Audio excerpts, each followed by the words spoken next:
praise, esteem, and honor to the living Elohim, Creator Shamaim and the Rats, Yahushua, and then by way of his son Yahushua HaMashiach this day. We go to John chapter 5 and verse 39. John 5 and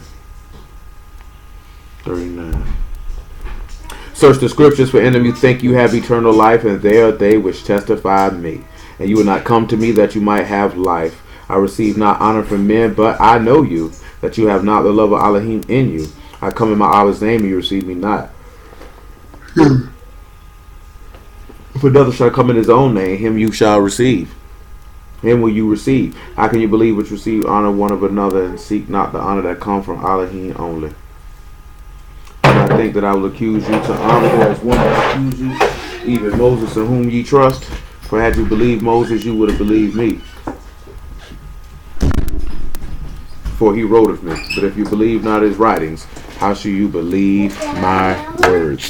Let's go back to Esther chapter 9.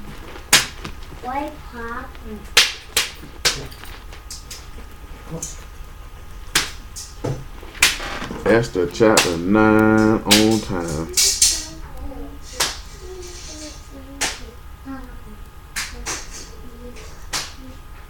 I'm going to get there in a second. Just give me a moment. Esther chapter 9. Probably about verse 19.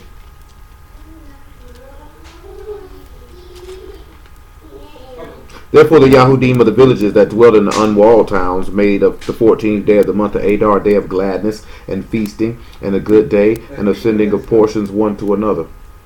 And Mordecai wrote these things and sent letters unto all the Yahudim that were in all the provinces of Malak-Xerxes, both nigh and far, to establish this among them, that they should keep the 14th day of the month of Adar and the 15th day of the same yearly, as the days wherein the Yahudim rested from their enemies in a month which was turned unto them from sorrow to joy and from mourning into a good day, that they should make them days of feasting and joy and of sending of portions one to another and gifts to the poor. Now, remembering that gifts is matana. We know that we had the meme and the excuse me, the aleph and the noon and the hay. And we know that that was to behold the strength of the covenant. So this is what these gifts will allow you to see, is to behold the power of Elohim. Let's see why. 1 Corinthians chapter 4. 1 Corinthians chapter 4, verse 19.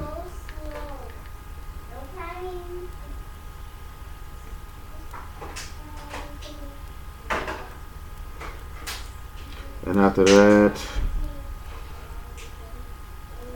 1 Corinthians chapter 4, verse 19.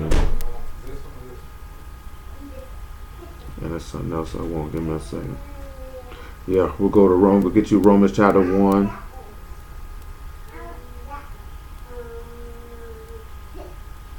And I'll just be patient on what I'm trying to do. 1 Corinthians chapter 4, verse 19. So verse we reference from time to time, but we have to reference it again for this moment. But I will come to you shortly, if Yahuwah will, and will know not the speech of them which are puffed up, but the power. For the kingdom of Elohim is not in word, but in power. It's in power. Remember, we talked about power has a couple different words. You know, you had the koach, which is the separation of the word or the hand or the work or the working of the work that subdues. So again, as he mentioned last night, as you know, you have things that's going to come up to where the separation, when you talk about, you know, him delivering the afflicted. And we referenced the story, but we'll go ahead and pull it so you can see it for yourself, for those who may have not read the book of Esther on a consistent basis. Because he said he gave gifts to the poor. Remember, the word poor in that verse in Esther 9 and 22 was those who needed some manner of deliverance. They needed to be delivered. They needed to be saved. Let's go back to, just hold that Romans 1 and 1 Corinthians chapter 2 as well. Hello? Let's get Esther real quick. What's going on? Let's get this Esther real quick. Real smoothly. I want to say about Esther chapter 6. No, I don't want 6. I want Esther chapter 3. 3 and 8.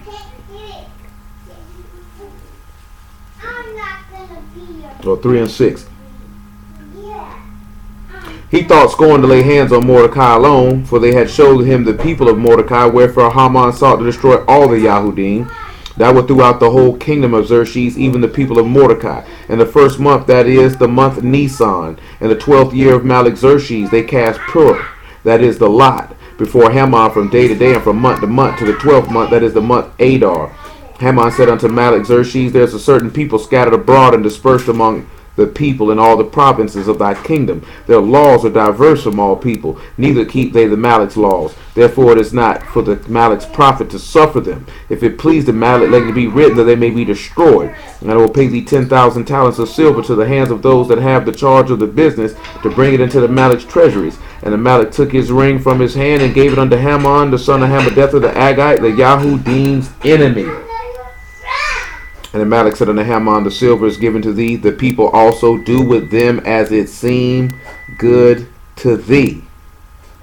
So at this point, Xerxes has delivered us into his hand for us to be destroyed. This is what has happened.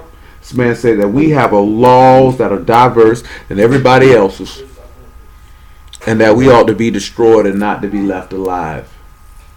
At this point, we need some manner of deliverance. Let's go to Esther chapter 4 and look at verse 1.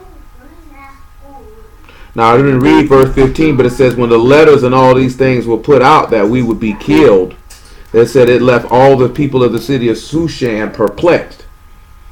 When Mordecai perceived that all that was done, Mordecai rent his clothes and put sackcloth with ashes and went out into the midst of the city and cried with a loud and bitter cry. He came even before the Malik's gate, for none might enter into the Malik's gate clothed with sackcloth. And in every province where the king's commandment and his decree came, there was great mourning among the Yahudim, and fasting, and weeping, and wailing, and many lay in sackcloth and ashes. So Esther's maids and her chamberlains came and told her. Then the queen was exceedingly grieved, and she sent raiment to clothe Mordecai, and to take away his sackcloth from him, but he received it not.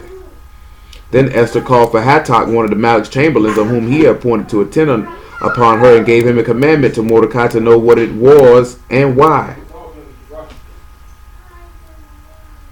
Now, of course, Esther begins to intervene, not only to make petition to the king himself, but also Mordecai instructed her to do all these things, and the whole nation was praying, fasting, weeping, wailing, mourning, because they were seeking deliverance. See, now I'll show you the example of what I'm talking about. Romans chapter 8. Just keep 1 Corinthians 2 and Romans 1 on deck. Let's go to Romans chapter 8. Because they groaning for redemption or salvation. And remember, we're talking about him giving gifts to the poor, of those who need deliverance.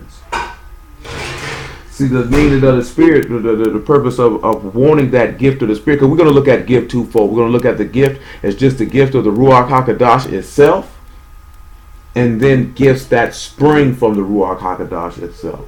Because the Ruach HaKodesh itself is a gift alone. But then there's gifts of it.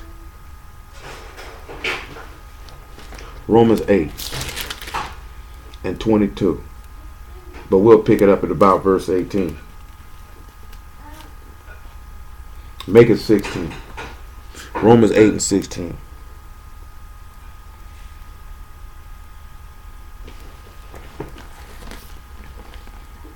The Ruach itself bear witness with our Ruach that we are the children of Elohim. And if children, then heirs, and heirs of Elohim, and joint heirs with Mashiach. If so be that we suffer with him, that we may be also esteemed together. For I reckon that the sufferings of this present time are not worthy to be compared with the esteem which shall be revealed in us. That takes us back to what we were talking about in Esther just a moment ago. Because they were suffering. But the esteem that was going to be revealed from the conquering or the destruction of their enemies, of which that time period turned from mourning to joy and sadness into esteem. That it didn't reckon what was the latter end based off what they were suffering at that particular moment. See, when Mashiach tells you in the 9th chapter of Luke that you need to take up your stake and follow him daily, You have to sit back and look at the sufferings. Since I mentioned that, let's pause and let's look at 2 Corinthians chapter 4. Pick it up about verse 15. So you don't look at, because now we're talking about sufferings, we're talking about denial. So the denial or the sacrifice, and we talk about sacrifice being the zavat, when you turn around and you look at that, that suffering does not compare to the esteem that's going to follow. So if you're willing to suffer, because we talk about suffering, remember he said in Peter, to suffer in the flesh will cease from sin. So you're going to sacrifice. As we read last night, no one has strived against sin, resisting the shed blood not to sin. You haven't reached that point yet. You haven't reached that point of where your life has been threatened under the penalty of death not to sin. See, Hananiah, Mishael, and Azariah were threatened with death and chose not to sin. Daniel was thrown in a lion's den because he chose death versus not to sin. See, we're not even facing that level of extreme improving and trying of your reins or your kidneys or your inward part or your heart, and we're failing this man every single solitary time.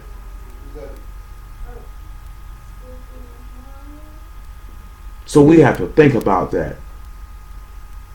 This is why I was mentioning, I didn't get to it, but I mentioned these words last night. It's about commitment. It's about desire. It's about discipline. It's about consistency. Whatever you committed to is because you have a desire for it. And if you have a desire for it, then you'll discipline yourself to do the things that are necessary to achieve the objective and goal of what you have a committed desire for. So therefore you will consistently work towards what that committed desire is until you achieve the end result.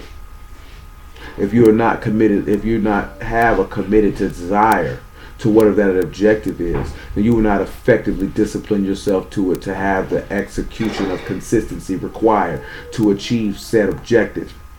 In this instance of which we speak, the said objective is the living gift of the Ruach HaKodesh, which Elohim gives to those who obey him. People always say the passion of the Mashiach, like the movie's called and all the type of stuff. And that passion is really just talking about a desire. A desire. It's desire. That's why he say wherever your heart is, your treasure is, your heart will be also. That's why he say whoever you lend your member servants to obey is to whom you obey. Wherever your desire. Remember he say sin lie at the door. And that's your desire is going. Wherever what your desire is where your behavior will follow. Romans 8 and 16. I'm in 19, I should say. Why'd you pick it up with your hand? You okay? I know. For the earnest expectation of the creature wait for the manifestation of the sons of Elohim. For the creature was made subject to vanity, not willingly, but by reason of him who have subjected the same hope. Because the creature itself also shall be delivered from the bondage of corruption into the esteemed freedom of the children of Elohim. For we know that the whole creation groaned and travailed in pain together until now. That's what we see in Esther. All the Yahudim groaned and travailed in pain together. Same thing in Exodus as well. And not only they, but ourselves also, which have the first fruits of the Ruach, even we ourselves groan within ourselves, waiting for the adoption, to wit, the redemption of our body. For we are saved by hope. But hope that is seen is not hope. For what a man see, why doth he yet hope for? But if we hope for that we see not, then we do with patience wait for it. And that's what we seen. They were waiting to be redeemed by Elohim. They could not see that salvation. Yet they waited for it, because that's where their hope lied and rested. See, there's a difference. Let's go to John chapter 3 real fast, about verse 7. Just keep Romans chapter 1 and 1 Corinthians 2 on deck.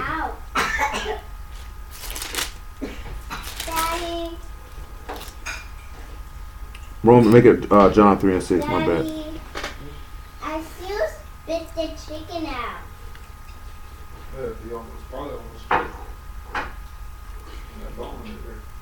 That which is born of the flesh is flesh, and that which is born of the Ruach is Ruach. Marvel not that I said unto thee that ye must be born again. The wind blow where it list, and thou hear the sound thereof, but cannot tell whence it come, and whither it go. so is everyone that is born of the Ruach. This man say everyone who is born of the Ruach, you can't tell where they from and where they go. See, let's look at another statement in John chapter 8 of Mashiach. Because we talking about these gifts, and there's a reason why he said that everyone that is born of the Ruach, people cannot tell where they come and where they go. Why does he make this statement? Of course, we consider that he gives gifts to the poor. John 8, verse 14. Or make it 12. Screw it. Then spake Yahushua again unto them, saying, I am the light of the world. He that follows me shall not walk in darkness, but shall have the light of life. The Pharisees therefore said unto him, Thou bear record of thyself, thy record is not true. Yahushua answered and said unto them, Though I bear record of myself, yet my record is true. For I know whence I came and whither I go, and you cannot tell whence I come and whither I go. So now we see Hamashiach telling the scribes and the Pharisees that they couldn't tell where he was coming from and where he was going. Why do y'all think he told them that? Anybody got any idea why he would have told them that?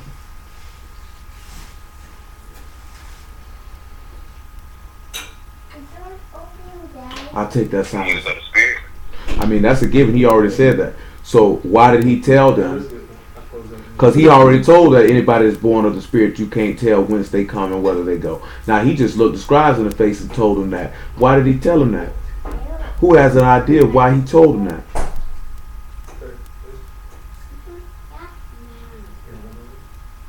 Keep in mind, right?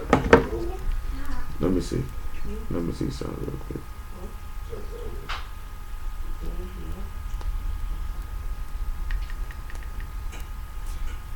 Let's just keep in mind something real quick.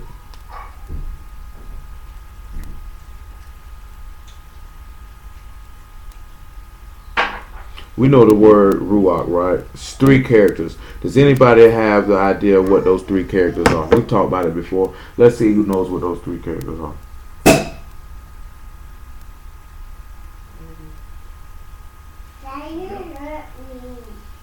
So don't everybody answer at once. Raj. Mm-hmm. I think it's Ha. That's the answer. Ka. Now you'll have the ooh in the middle. The oo's gonna be in the middle. Mm-hmm. So if you got the Rosh, the ooh, and the Kot, what do we have?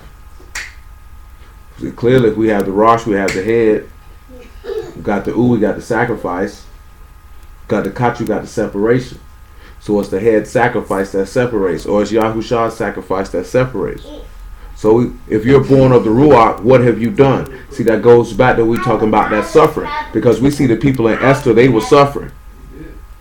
Remember, he read last night that he saves the afflicted, those who are suffering. He delivers them, he saves them.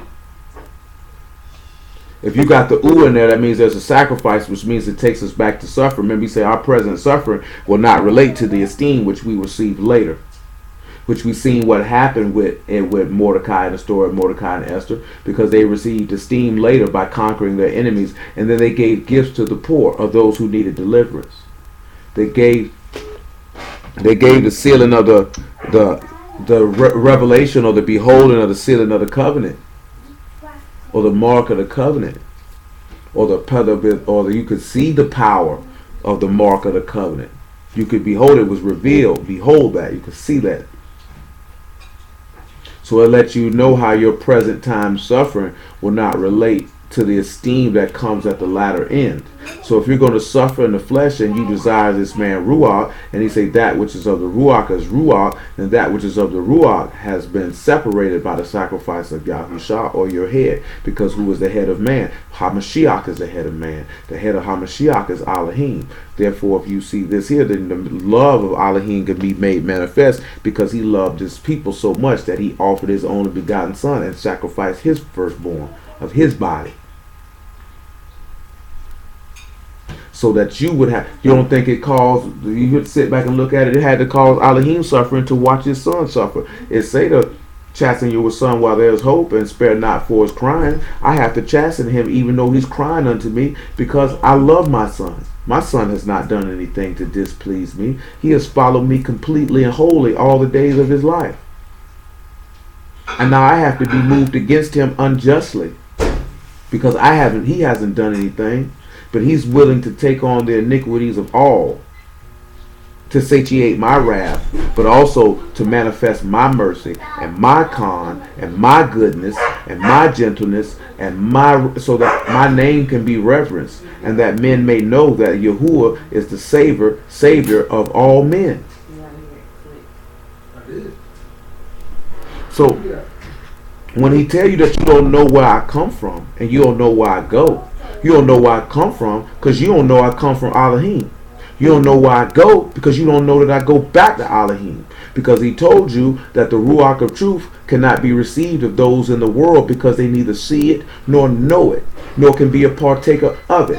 He said, he that commits sin has neither seen him nor known him. The door's so open. So when he tells you that if you're born of the Ruach, that nobody don't know where you're going and nobody don't know where you come from, is because they don't know Elohim.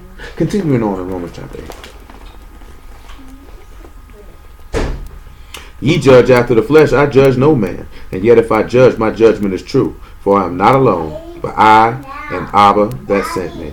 It is also written in your Torah that the testimony of two men is true. I am one that bear witness of myself, and Abba that sent me bear witness of me. Then they said unto him, Where is thy Abba? Yahushua answered, Ye neither know me nor my Abba. If you had known me, you should have known my Abba also. These words spake Yahushua in the treasury as he taught in the temple. No man laid hands on him, for his hour was not yet come. Then said Yahushua again unto them, I go my way, and you shall seek me, and you shall die in your sins. Whither I go, you cannot come. Then said the Yahudim, Will he kill himself? Because he saith, Whither I go, you cannot come. And he said, You are from beneath, and I am from above. You are of this world, and I am not of this world. 1 John 2 and 12. That's what he told him. I'm from above, you from beneath. You are this world. I'm not of this world.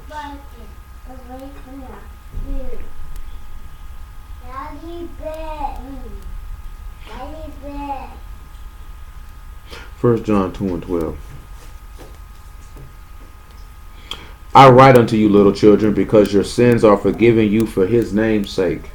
I write unto you, fathers, because you have known him that is from the beginning.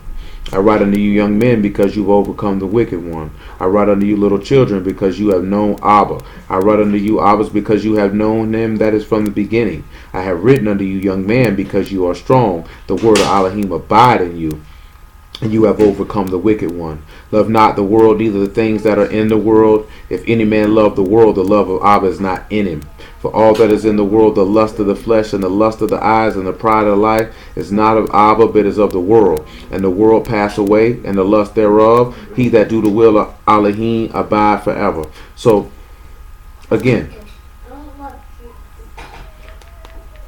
why do we read this? Because he said, if you have the love of the world in you, the lust of the flesh, then the love of Elohim is not in you. He said, you don't know where I go, and you don't know where I come from, where I'm going, or where I come from. Why? Because he that walk in darkness know not where he goes.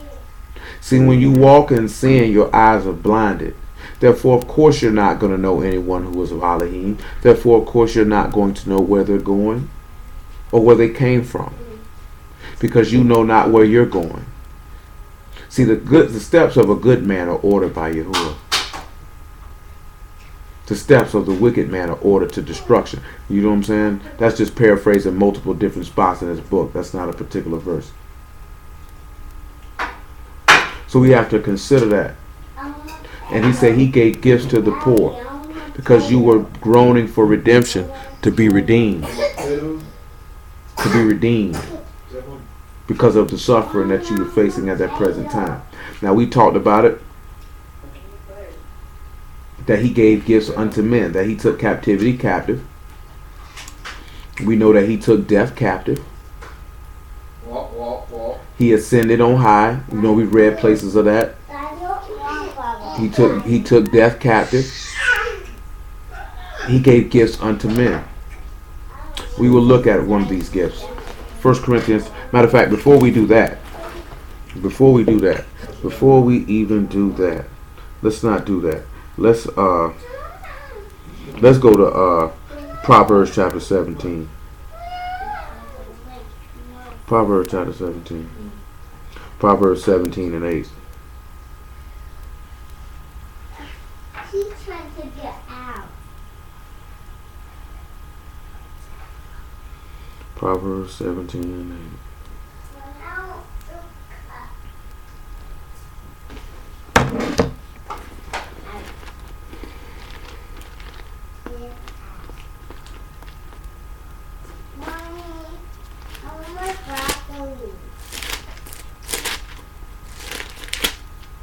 Proverbs 17 and 8 says, a gift is as a precious stone in the eyes of him that hath it.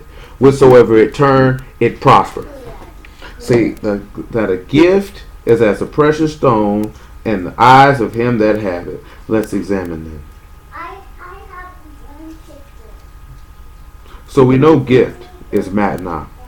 Well, no, I take that back. For this particular word, place, it is shakad. And here it says present or bribe or reward. So we know that what that's going to be.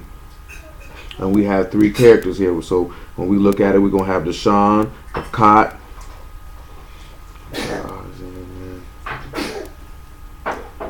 And we're going to probably like this here, the dollar. So if we got Shan, we got a pair. We got Kot, we got separation. And then we have the door. Mashiach already told you to be joined to his Father. And you'll be perfect at one in him. We've already mentioned how this Ruach separates you. Because it said that this gift is a precious stone in the eyes of him that had it.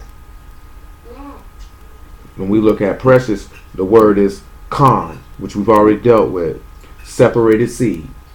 It's the favor, it's the charm, it's the acceptance. So we know that this gift is going to make you a separated seed. So it's going to be precious. Let's look at stone in the eyes of him that have it. And wherever you go, it's going to prosper and it's going to turn. Of course, you know the word for stone is Ivan. Well, let's look at turn and prosper. When we look at prosper, the word is sakal. And it causes you to be prudent or circumspect, or to wisely understand, or to have insight or comprehension. To act prudently, to act wisely, for you to have success or for you to have insight. So this gift, which causes you to become a separated seed, causes you to obey, to move in a wise fashion. This is what this gift will cause you to do. And that's why it's a precious thing, or it's to get favor of Elohim to the person that has it. Notice that he said to the person that has it. Not just something that's going around, but to the person that has it. The word for him that has it is Baal. Your owner. Your owner. Your owner. Now that's interesting for us to sit back and look at that, isn't it? That if you have it, that means your owner. So why is that important? John chapter 10.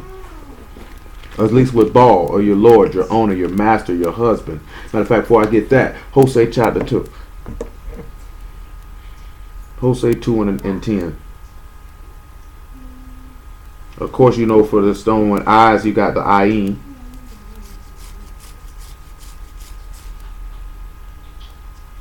And that also can be figuratively of mental and spiritual faculties. So when we look at it, as you have your gift or your separation to be joined to the door, which makes you a separated seed, and this stone, and we know Mashiach is that stone, it causes you have the mental, spiritual faculties to be had by your owner, your husband, your ruler, your Lord. And when you whatsoever it turn, it's going to cause you to have wisdom, to cause you to be circumspect or to be wise. So after what did I just say? Oh, after Hosea chapter 2 and verse 10, we'll get John chapter 10. And after John chapter 10, we'll get Ephesians chapter 5. Hosea 2 and 10.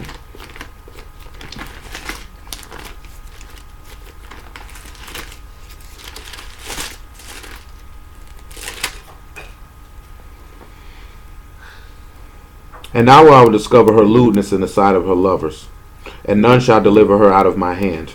I will cause all her mirth to cease, her feast days, her new moons, her Shabbats, all her solemn feasts. And I will destroy her vines and her fig trees, wherefore she said, These are my rewards that my lovers have given me. And I will make them a forest, and the beasts of the field shall eat them. And I will visit upon her the days of Balaam, wherein she burned incense to them. And she decked herself with her earrings and her jewels, and she went after her lovers and forgat me, saith Yahuwah. Therefore, behold, I will allure her and bring her into the wilderness and speak comfortably unto her. And I will give her vineyards from thence, the valley of Achor for a door of hope. She shall sing there as in the days of her youth, and as in the day when she came up out of the land of Mizraim. And in that day, and it shall be at that day, saith Yahuwah, that thou shalt call me Ishi, and shall call me no more Bali. For I will take away the names of Balaam out of her mouth, and they shall no more be remembered by their name. Now, why did I read that? I read that for a reason. He said you wouldn't call me Balaam anymore. He said you called me Ishi, you would call me your husband here. That's what he's basically telling you. Gotta get the right verse though, because I'm in the wrong book. Definitely was in the wrong book.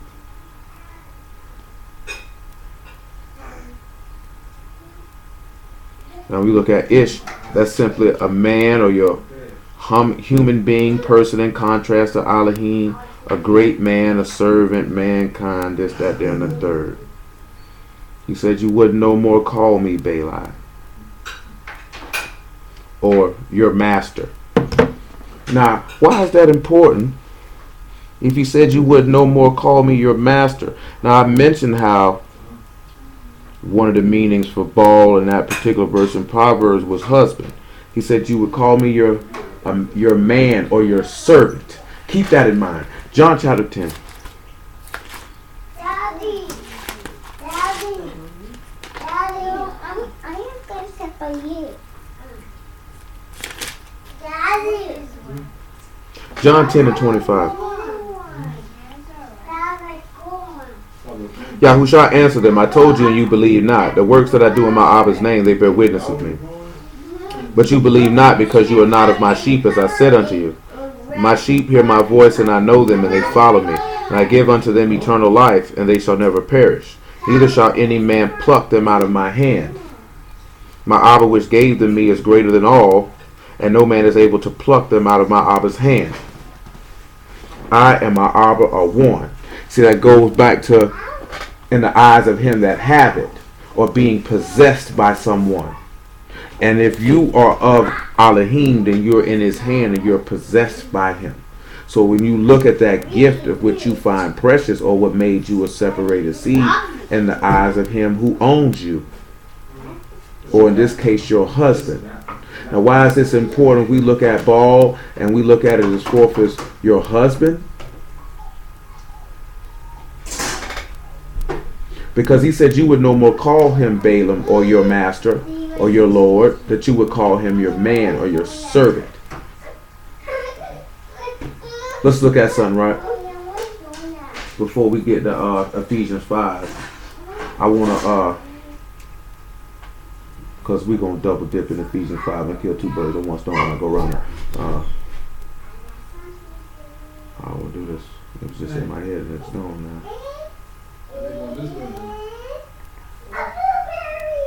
Oh, John chapter 15.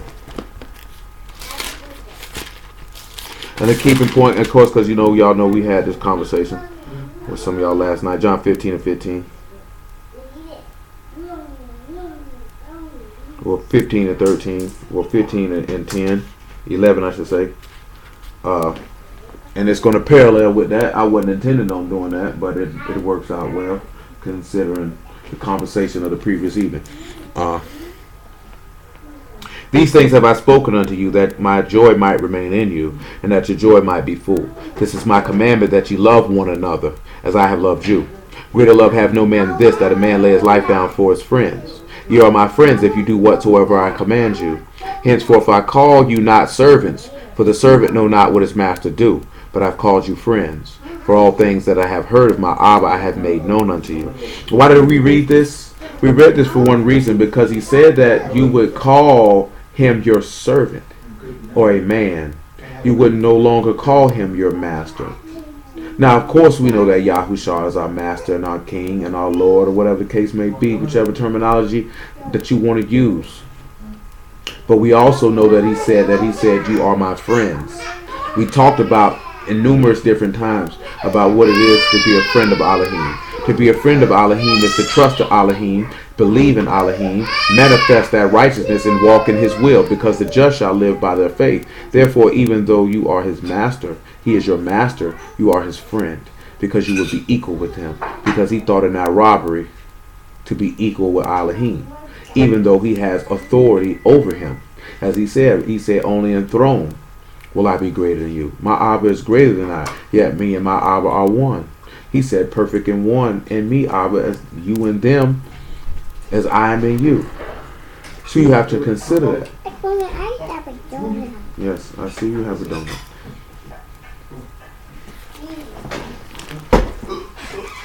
So, Ephesians 5 and 8.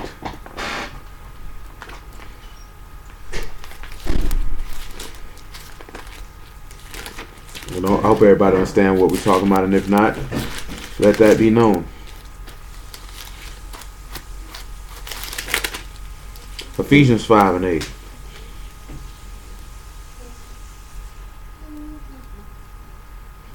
Make it 5 and 6. Let no man deceive you with vain words, because of these things come the wrath of Elohim upon the children of disobedience. Be ye not therefore partakers with them. That's the first thing you need to understand. You don't need to be partakers with the children of disobedience. Because why? Because the book told you, if sinners entice thee, consent thou not.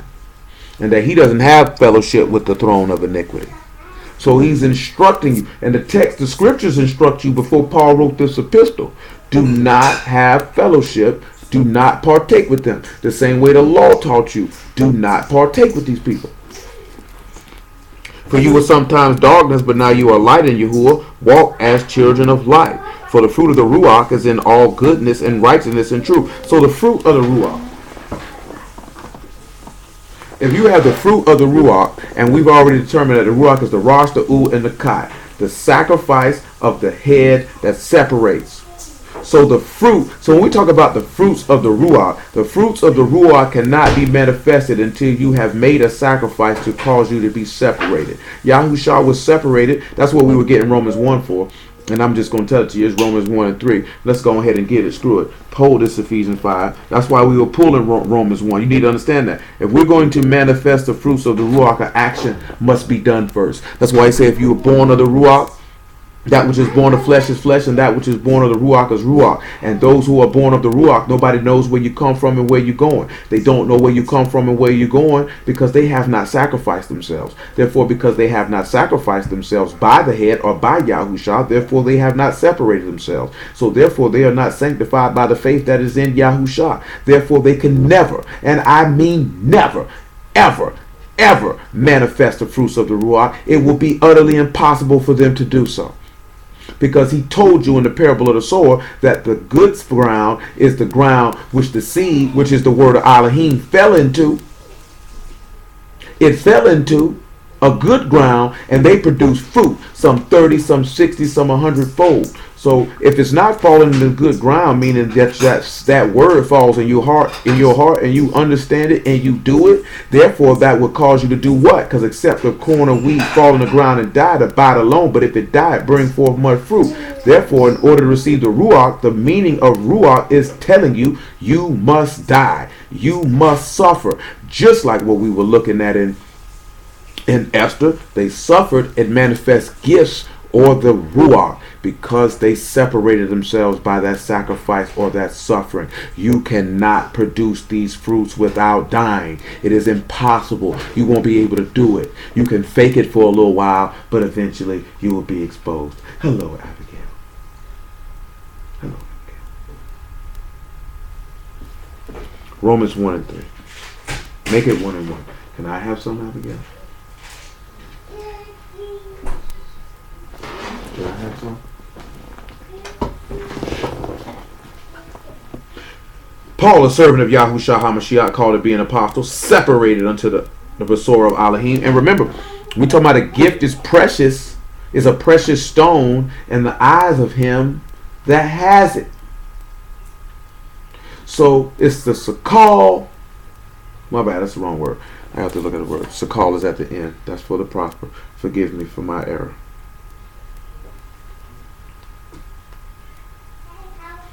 So when we look at the gift in Proverbs 17, it's the shakad. So you notice you're joined to the door of separation. That's what it is. A pair. You're joined to this. Father and son leads to the door of separation. That's what this gift does. Anytime we talk about anything that's going to behold to this man's ruach, with the exception of Matnah for the most part, you're going to, majority of the time, you're going to see how you're going to have to be separated. Because Yahuwah is separate. He said, be ye Kadesh because I am Kadesh. When you were in your ignorance, you walked around as ignorant children. Now you have beheld his Kadeshness. Why will you not join yourself to it and separate yourself as your Elohim is separated as yourself? You cannot fiddle, play with the world and expect to receive this man's ruach. That's why we read 1 John chapter 2. You cannot love the world nor anything in it. Not the lust of the eyes, not the lust of the flesh, not the pride of life, because that is not of Elohim, that is not of Abba, that is not of Yahuwah, that is not of Yahushua, that is not of the power and might of the Almighty Creator, but that is of the flesh, that is of the world, and that is of man, and you will perish, because the love of Elohim does not abide in your heart. Period. Because if you loved Elohim, then you would sanctify yourself. And there's no way around that. And people can blow smoke up your butt, and you can blow smoke up your own butt and deceive and lie to yourself and tell you whatever you want to tell you. But guess what? The word of Elohim is tried and true. And it's a buckler to all those who trust in it. His words are tried like silver, and all of them will come to pass. Not a single solitary word of it will fail, because Yahuwah of hosts is his name. It's impossible for him to lie. So we can make and convince ourselves whatever we want to convince ourselves. The man word say what it say, it's going to be what it's going to be. And he ain't making no exceptions, no cuts, no corners for not a single solitary person under the sun. Not one. You take it how you want to take it. That's what the word of Yahuwah says. So what are we going to do?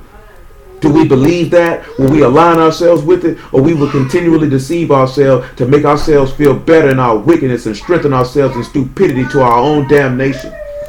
Because if you want to, because if these gifts are precious in your sight, if it's a precious stone, it's a separated seed.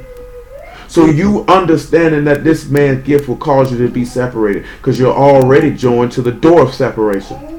Now you understand that now the grace of Elohim has been made manifest, or the Khan. We didn't went over the Khan. We didn't discuss this. This makes you a separated seed. You're separated to life now. You're separated to life. You can't receive life without separating yourself. That's why he tell you don't be partakers with them. Why are you running with the children of disobedience? Why are you joining that and expecting to get life? That is retarded. That does not make spiritual sense. And this is why he say, if you born of the Ruach, you don't know where I'm coming from and you don't know where I'm going. He said, why do you not understand my speech? Because you cannot hear my word, because you're not of my sheep, as I have told you.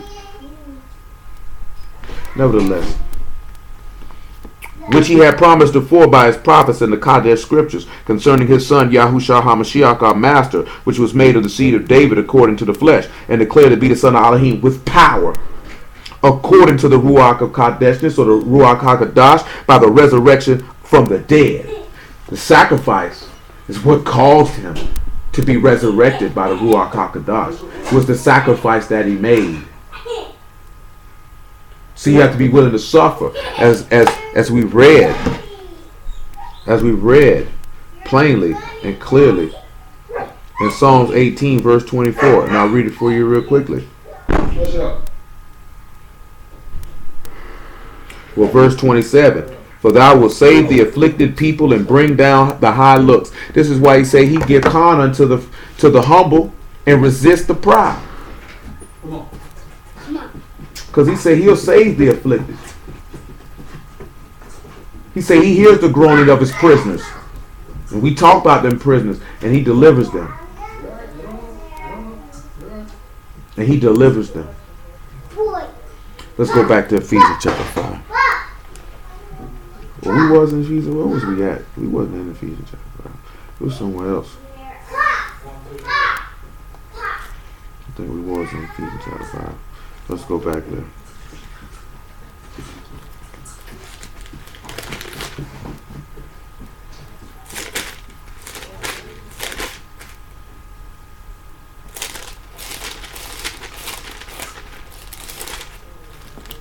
Ephesians 5, verse 9. For the fruit of the Ruach is in all goodness and righteousness and truth, proving what is acceptable unto Yahuwah. See, that comes in when it comes with those gifts or the matanah, because now you can behold. You can behold the power, the sealing of the power of the Ruach. Because this will prove what is acceptable to Yahuwah. How can you even receive? And that goes back to one of, and y'all we'll spend time on discerning of judgment and ruachs on the morrow. Because I will take my time with that one. I ain't gonna start that tonight because we about 45 minutes in. I'm not even gonna do that. But I want you to be able to understand one thing. When it comes to that, you cannot prove. Oh my! Hey, get my hat from that dog, man.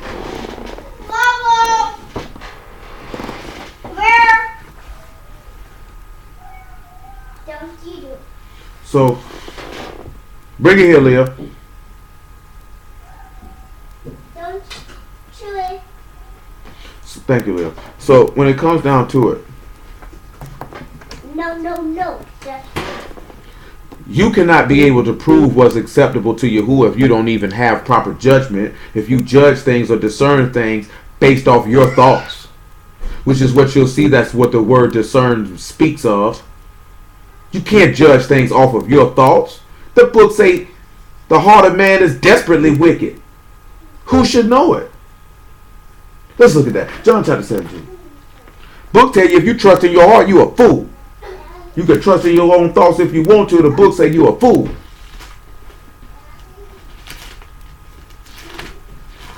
Jeremiah chapter 17. Verse 8. Or verse 9.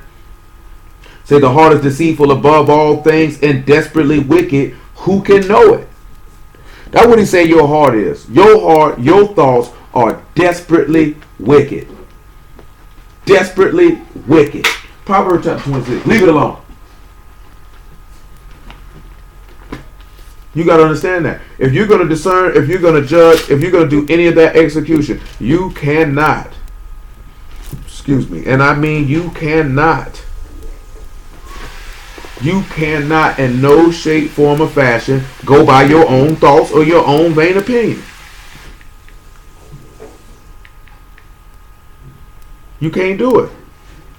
You can, but you're going to damn yourself.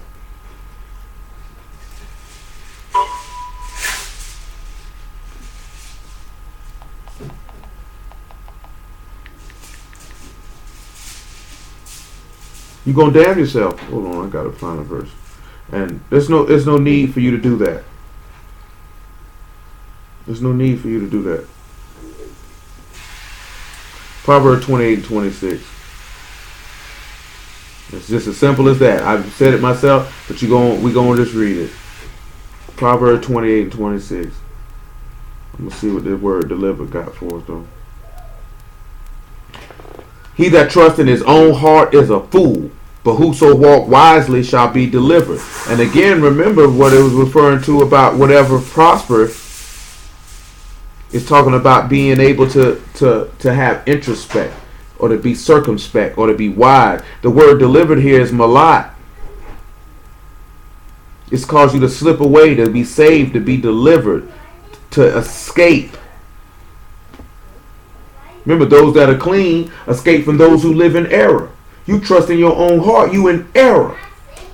You cannot discern, you got to discern and judge everything according to the words of the living Elohim, because those words are the manifestation of his thoughts, his way, his purpose, his judgment. You have to, he's an Elohim of judgment. You must love his judgments, his statutes, and his ordinances, because they're just and right altogether. Do you not know the law say that this is your wisdom in the sight of the nations?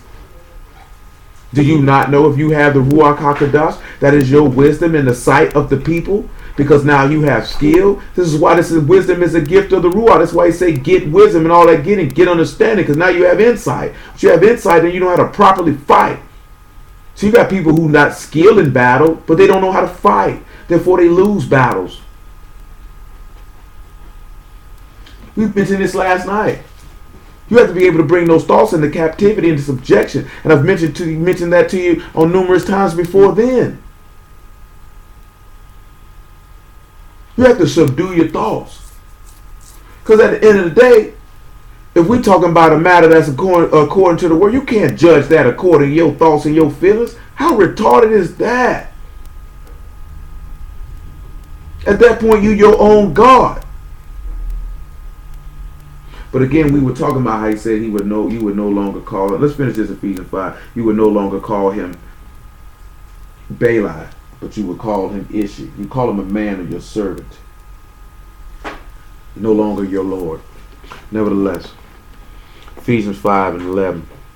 And have no fellowship with the unfruitful works of darkness, but rather reprove them. For it is a shame even to speak of those things which are done of them in secret. But all things that are reproved are made manifest by the light. Whatsoever doth make manifest is light. Wherefore he saith, awake thou that sleep, and arise from the dead, and Mashiach shall give thee light. See, one thing for certain, two things for sure. If you are aware, firsthand, not somebody told you, you know what I'm saying, this, that, and the third, but if you are aware of ungodliness from an individual, you're supposed to rebuke them on the spot. You're supposed to reprove them and make that manifest. That's what you're supposed to do.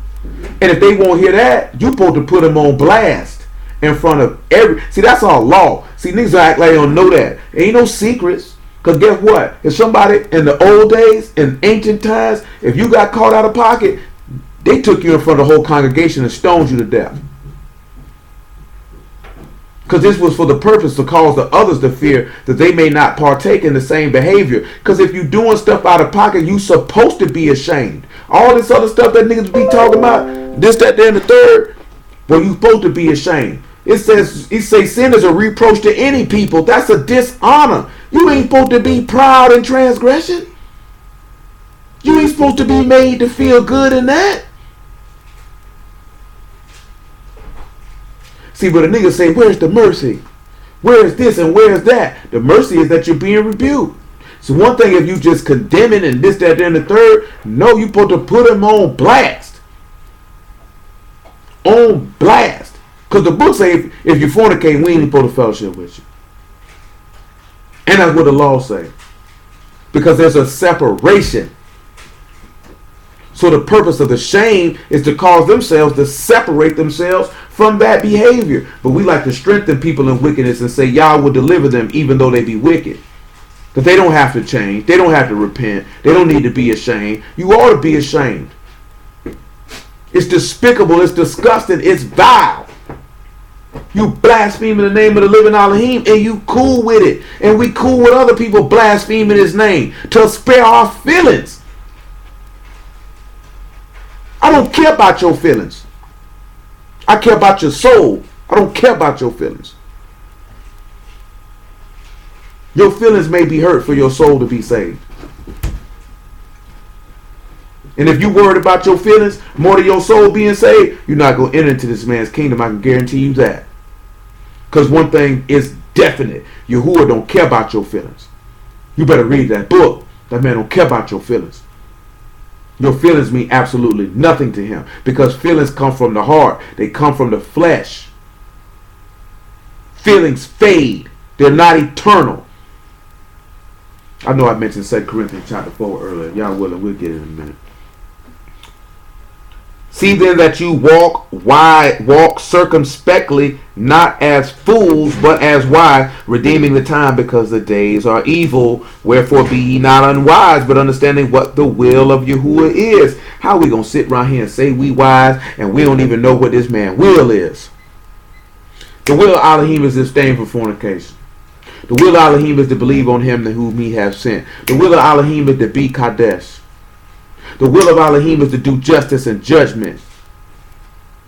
The will of Elohim is to be separate and sacrifice and serve him and to believe on him with the whole heart, the whole mind, and the whole soul.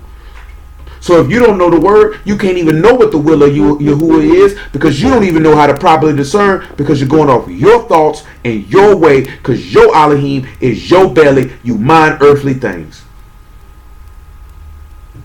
Bottom line. Bottom line. That's why we had that and I didn't even hit that topic when I had everybody discuss that who was married last night. Because if we would have went in and delved into that particular topic of if you were in the Word and you met the person whom you're married to now and they weren't, you wouldn't even marry them, because your desire would have been different. Because you would have known what the will of Yahuwah is, and you would have known I cannot be unequally yoked, because you would turn my heart away from following my Elohim. I don't care how handsome you are. I don't care how attractive you are. I don't care what you got going on. I cannot be turned from my Elohim. So we so dumb in these days and time, we want love and feelings and this, that, then, the third. Everybody else got somebody, but they going to hell though. See, that's just an example I'm talking about, knowing what the will of Yahuwah is. Because if you know the law, you know he said, I don't want you messing with these unbelievers. They're going to turn you from following me. No other reason than that. Who you love more? But see, when we go to thinking with our own thoughts and our own way, we want to make decisions for ourselves and then try to make our decisions be the will of Yahuwah. Because don't nobody want to look at the person they married to and say, well, shoot. Well, if I would have known what I know now, I wouldn't have married you, nigga. If I'd have met you in the same spot time I met you in, they gotta left you where I found you at. I wouldn't even been turned. I wouldn't even found you desirable. And ain't nothing offensive about that, because that's how you supposed to felt. If you knew what you knew then. If you would have felt any different, that means you don't feel like that right now. Because the purpose is making a sacrifice for Elohim. That my desire to Elohim is greater than my desire to my own will. That's the point that I'm making. That's the point that I'm making. My desire to my Elohim is greater than my desire to my own will. Because I know what his will is. Therefore I will execute it. Because I know that the lust of the flesh and the lust of the eyes and the pride of life is not of Abba, but of the world. And the love of Abba wouldn't be in me if I dictated myself according to those things. Because I have not sacrificed myself by the head so I could be separate. Therefore, I'm not shakad. Therefore, I'm not joined to the door of separation. Therefore, I'm not a separated seed. Therefore, he is not my husband. Therefore, I do not have the circumspection. I do not have the insight. I do not have the ability to walk wisely. Because I do not know what his will is. Because I have not died. That seed has not fell in good ground. It has not manifested fruit or honorable actions or the pere. It has not done that. And that's what we need to look at and consider. And move our feelings and our flesh and our opinion out the way and let the word of Elohim reign. Because that which is born of the Ruach, nobody knows where you go and where you come from. Nevertheless, it was something else. Let's get that 2 Corinthians chapter 4 right now. 4 and 15. You gotta let your faith rest in the power of Elohim, and you'll be lifted up accordingly. Back that up. 4 and 10. 2 Corinthians 4 and 10.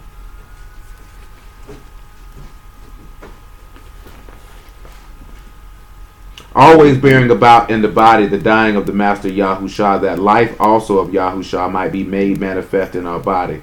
For we which live are always delivered unto death for Yahushua's sake, that the life also of Yahushua might be made manifest in our mortal flesh. So then death work in us and life in you.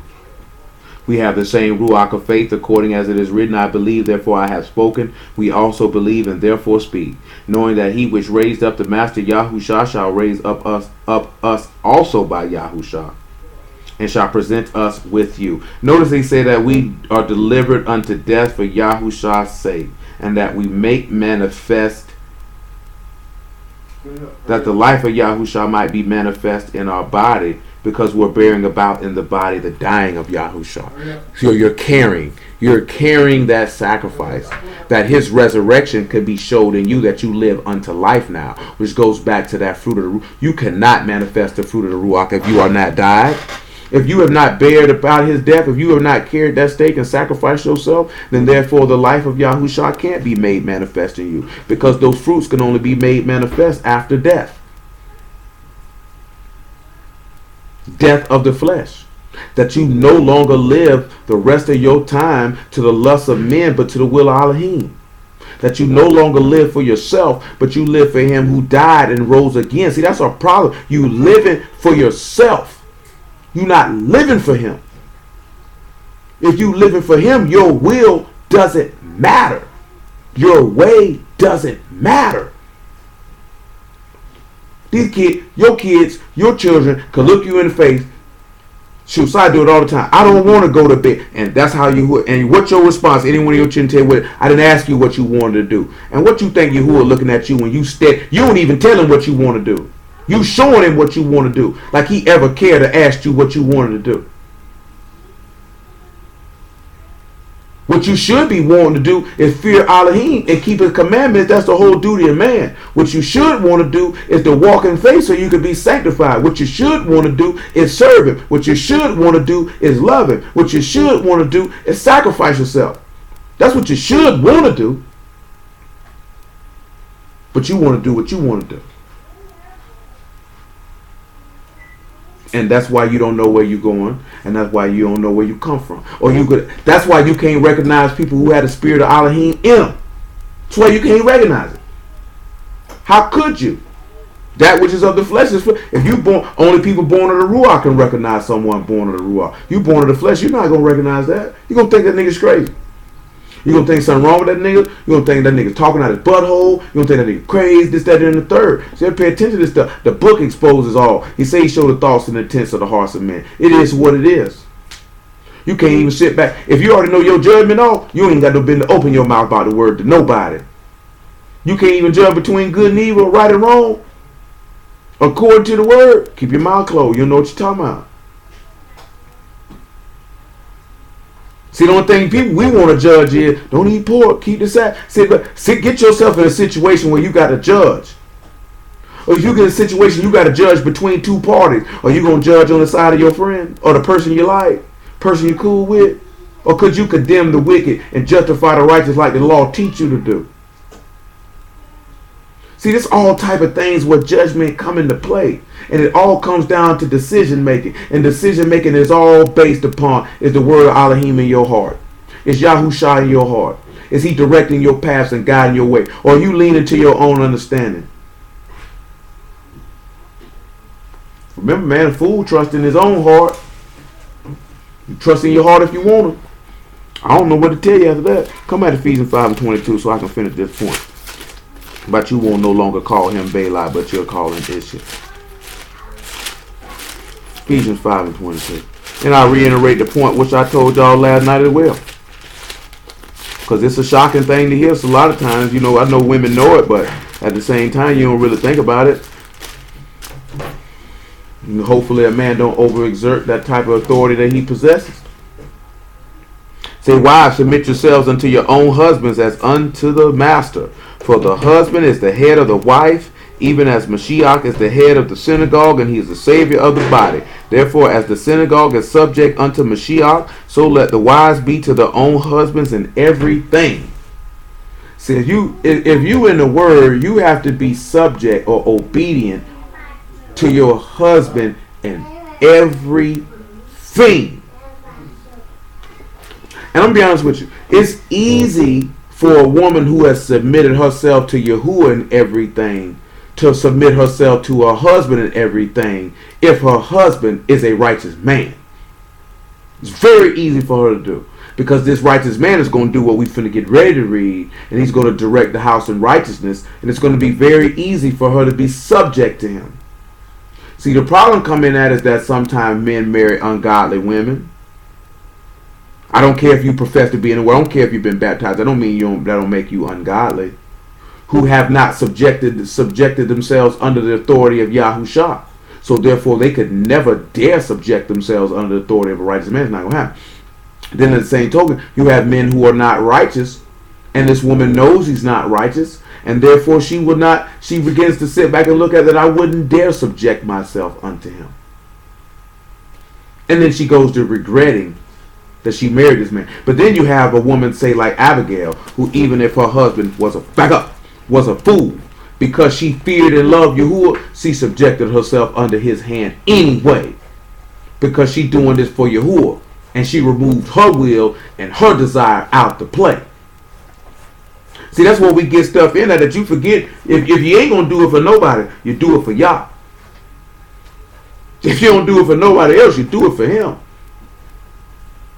Because, like I told y'all last night, you look at your husband as if this is Yahushua himself. And y'all not going to do Yahushua like that. The stuff that a woman would do that could be deemed to be improper to her husband, I know you're not going to do Yahushua like that. Whether if you agree, disagree, don't want to do it, don't like it, you got to realize I'm doing this for the Lord, so it don't matter. I got you. It's not a problem. Praise Yahuwah.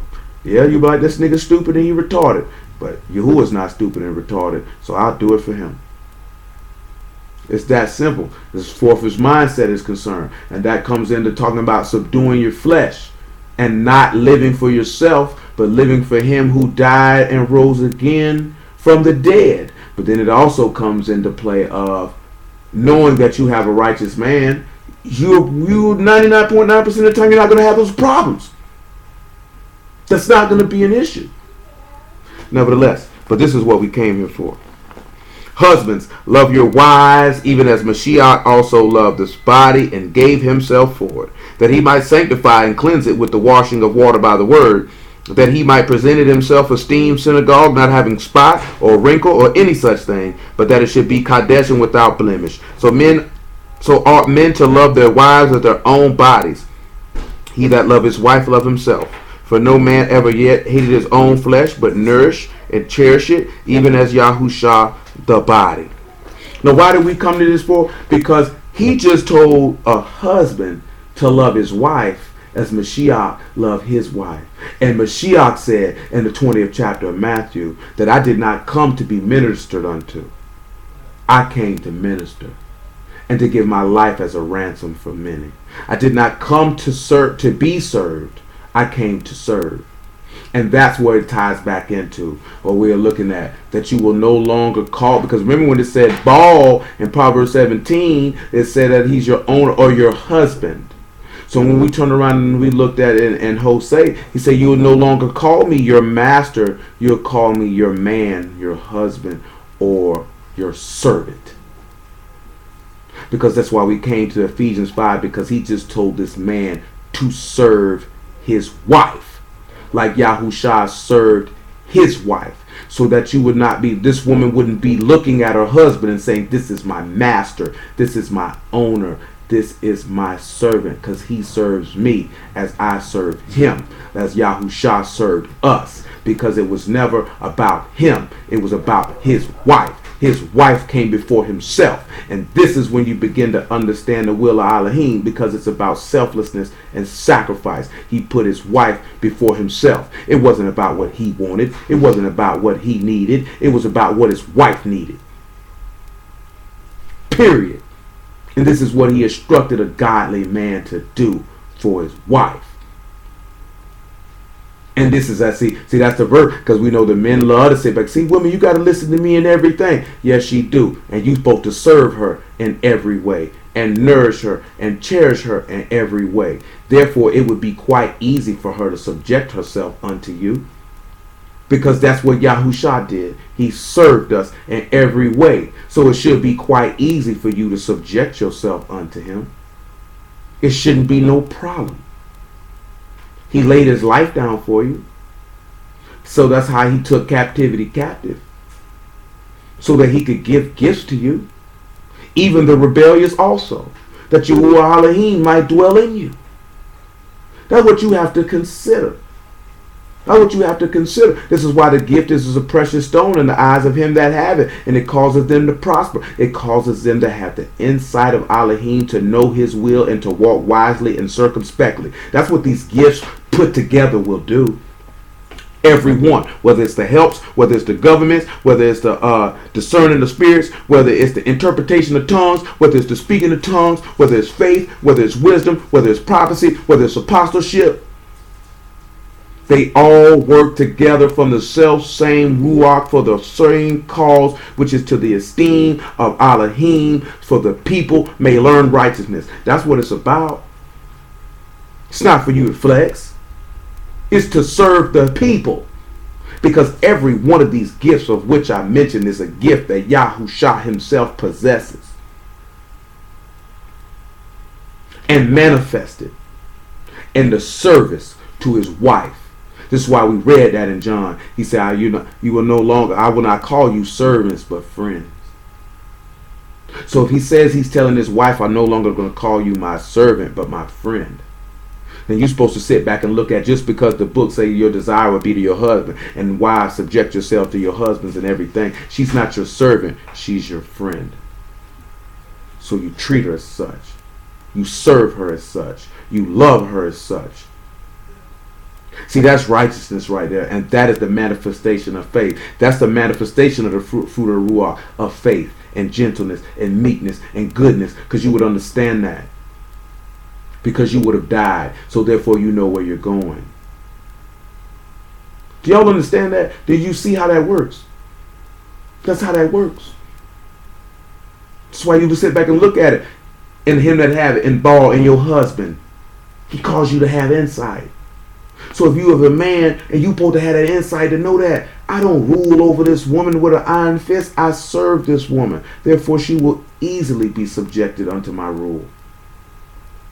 Because I understand. Because I walk wisely. Because I know what the will of Yahuwah is. That is the will of Yahuwah, for a man to serve his wife.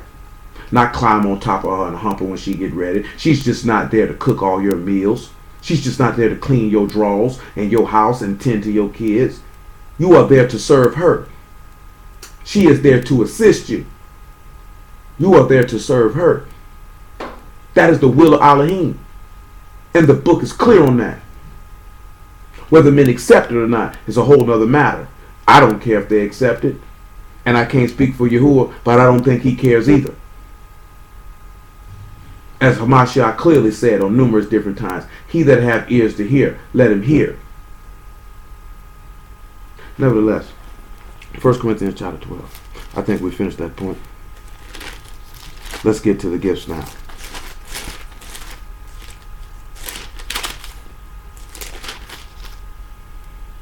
I mentioned them just now. It's approximately 10:05. Which one will we do first? Which one will we do first? Let's go with faith. My personal favorite every single solitary time. We're going to look at the gift of faith. But before we begin that, we're going to go to Habakkuk chapter 2. And we're going to go to verse 3. And then we will proceed to look at multiple different examples of people who manifest the faith of Elohim, which is a gift of Elohim. Because faith allows you to behold the power of the mark of the covenant. This is when we read in 2 Corinthians 4, I believe, therefore I have spoken.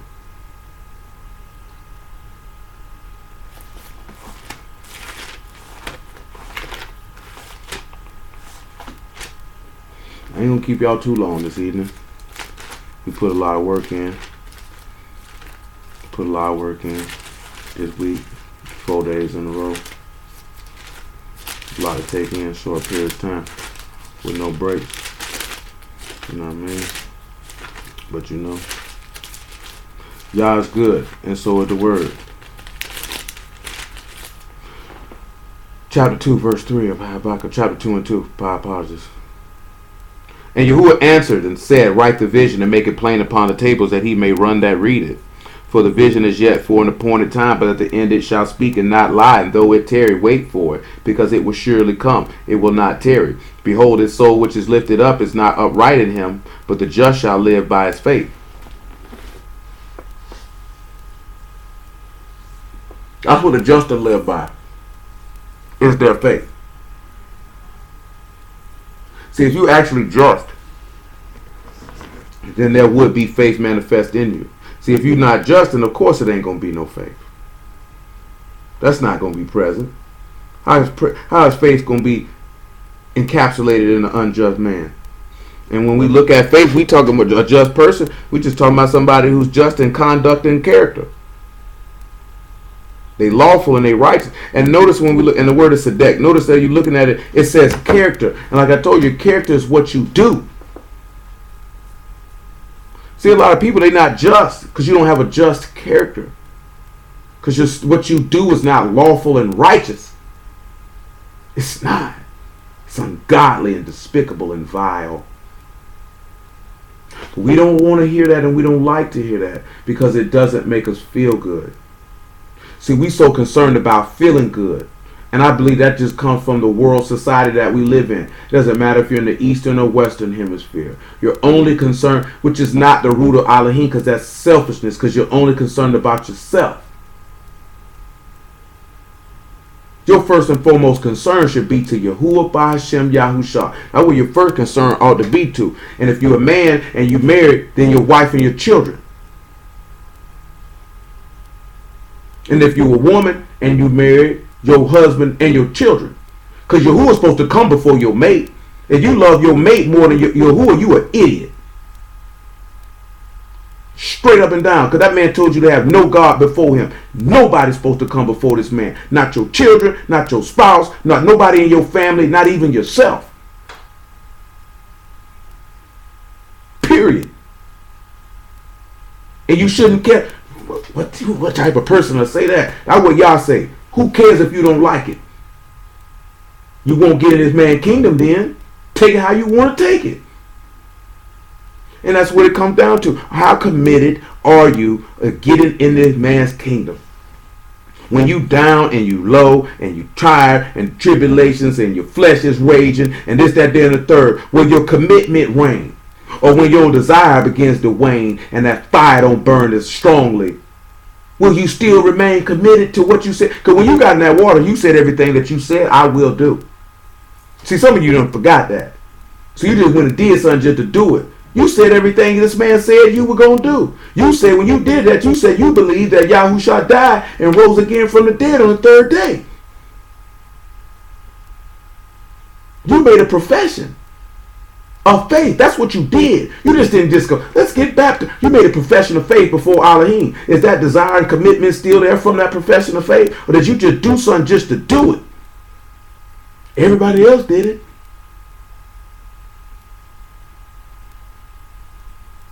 Like, seriously.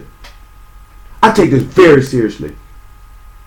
Very, very seriously. It's not no joke. It's not no game. I don't do this 3 times a week just to do it. Nigga, I could go somewhere and be asleep. Straight up. Hello?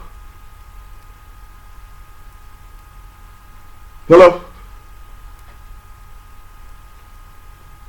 Straight up and down, man. I could be in the bed, sleep, every Wednesday, every Friday night, every Saturday afternoon. I could be doing something else. I don't do this for my health. I don't do this to hear myself talk. I don't do this for no fame or nothing. It's what I'm supposed to do. I have a job to do. I take it very seriously. This man's word is very serious. You know what I'm saying? I prefer to have people around me who are very serious about this man's word. I probably knew it from the jump street, but it's even more solidified now. I could only be married to a woman who is very serious about this man's word. Very serious. Take it very seriously. Anyone who makes an affront to Elohim, that's offensive to me. Now you can understand why David say, and those who are your enemies, I hate them with a perfect hatred. Nigga, I don't fool with you, nigga. You an enemy of my God. You an enemy of mine. Did you not read where we read that in Esther? Where he said the Yahudim's enemies? That man was an enemy of ours because he hated our Elohim, because he said our laws were different from theirs. You didn't realize that? You didn't catch that? You didn't pay attention to that? You thought he hated you because of you? He hated your God. So therefore, you an enemy of my God, you an enemy of mine. And if you profess his name and you around here blaspheming his word with ungodly behavior, nigga, I don't fool with you, nigga. You disgust me. You're an abomination in my eyesight. Do you not know the book say the just is an abomination to the unjust and the unjust an abomination to the just? Do you not know that? So if they unjust in character and deed. Nigga, you disgust me. But see, we don't look at it that way. Because we want to be floating around here, this, that, and the third. Just because you disgust me, but guess what? My Father in heaven is merciful. So just because you disgust me don't mean I wouldn't show no mercy to you. I still find you utterly reprehensible and incorrigible and worthy of death in my Elohim's eyesight. And I say, let him render judgment to you as he see fit, and he render you judgment according to your works. Whoever it is, wherever they might be, who dares blaspheme the mighty name of Yahuwah. That's how you're supposed to feel. Just because that's how you sit back and you understand the word and you had an insight don't mean you treat them any differently. Doesn't mean you do this, that, and the third and be evil to them. But I let you know, nigga, I don't fool with you, cuz. You need to change your life, nigga. Because remember, if you're wicked, you completely disagreeable. You evil in conduct, in thoughts, and in deeds. If you a sinner, you worthy of condemnation because of offense. See, a wicked nigga disgusts me. Sinners don't disgust me. Wicked niggas disgust me. Because I know a sinner just worthy of death. I was a sinner. Everybody was a sinner. Some of these niggas weren't sinners. They just was wicked. Like we mentioned on when the wicked are estranged from the womb, telling lies. Some of these niggas were born wicked. Born disagreeable. Born evil. Raw. That's what them niggas is. That's the word for wicked. Raw. That's what them niggas is.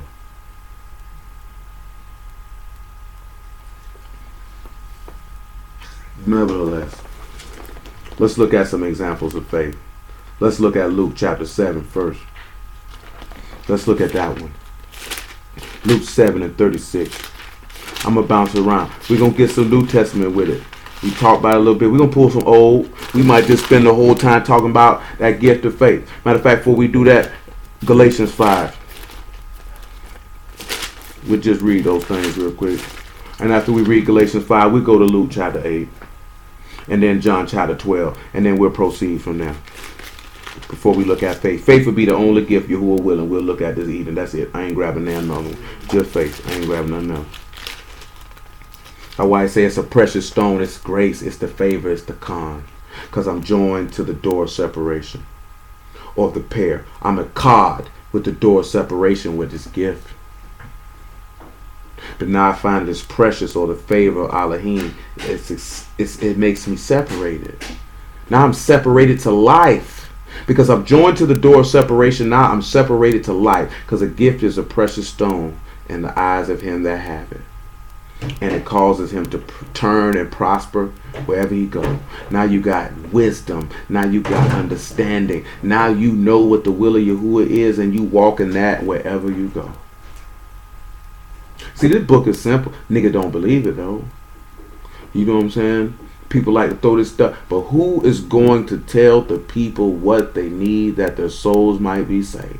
And the book of Lamentations of Yirmiyahu, the prophet, Jeremiah, the prophet, this man said, clear as day, they are not finding out the causes of your banishment. These people are not pointing out what is causing you to be banned from your Elohim. He's steady calling for you to return unto him and approach and come near unto him. Now you have the ability by the blood of Yahushua to come boldly into Kadesh to the Kadesh in order for your soul to be delivered. And they won't even tell you what you're doing to cause you to be able to approach.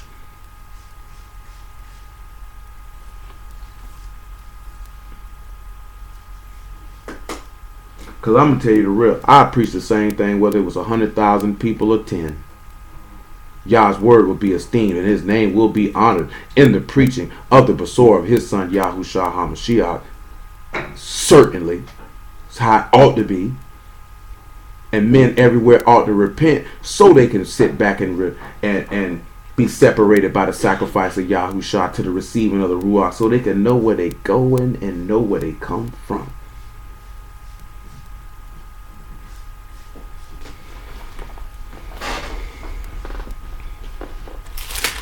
Galatians 5 and 22. But the fruit of the Ruach is love, joy, shalom, long-suffering, gentleness, goodness, faith, meekness, temperance. Against such there is no Torah. And they that are Mashiachs have crucified the flesh with the affections and lusts. See, again, now he told you this the fruit of the Ruach. So in order for the fruit of the Ruach, if you're going to belong to him, you have to sacrifice yourself, just like what Ruach means when we spell it out. Those affections and lusts. The Greek word for affections is one which suffers or has suffered externally, suffering, calamity, evil. The sufferings of Mashiach, an inward state, an affliction, and passion, enduring, undergoing, suffering.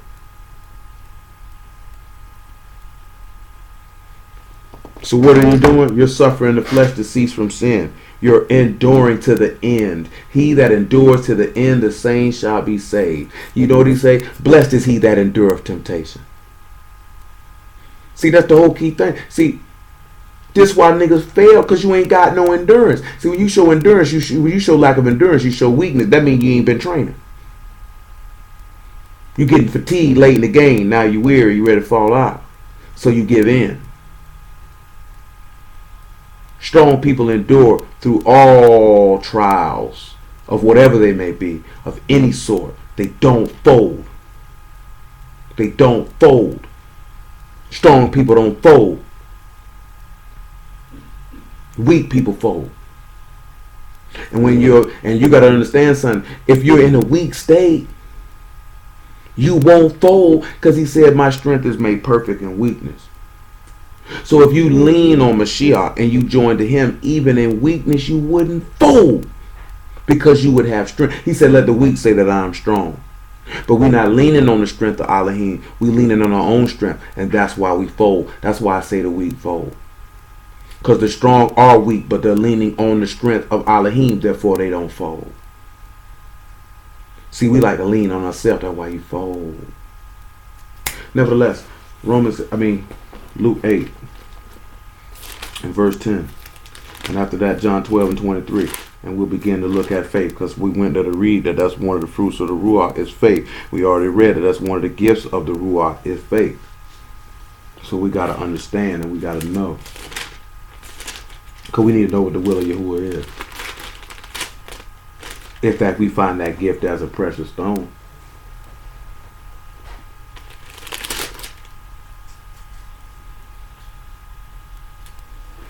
Eight and 10.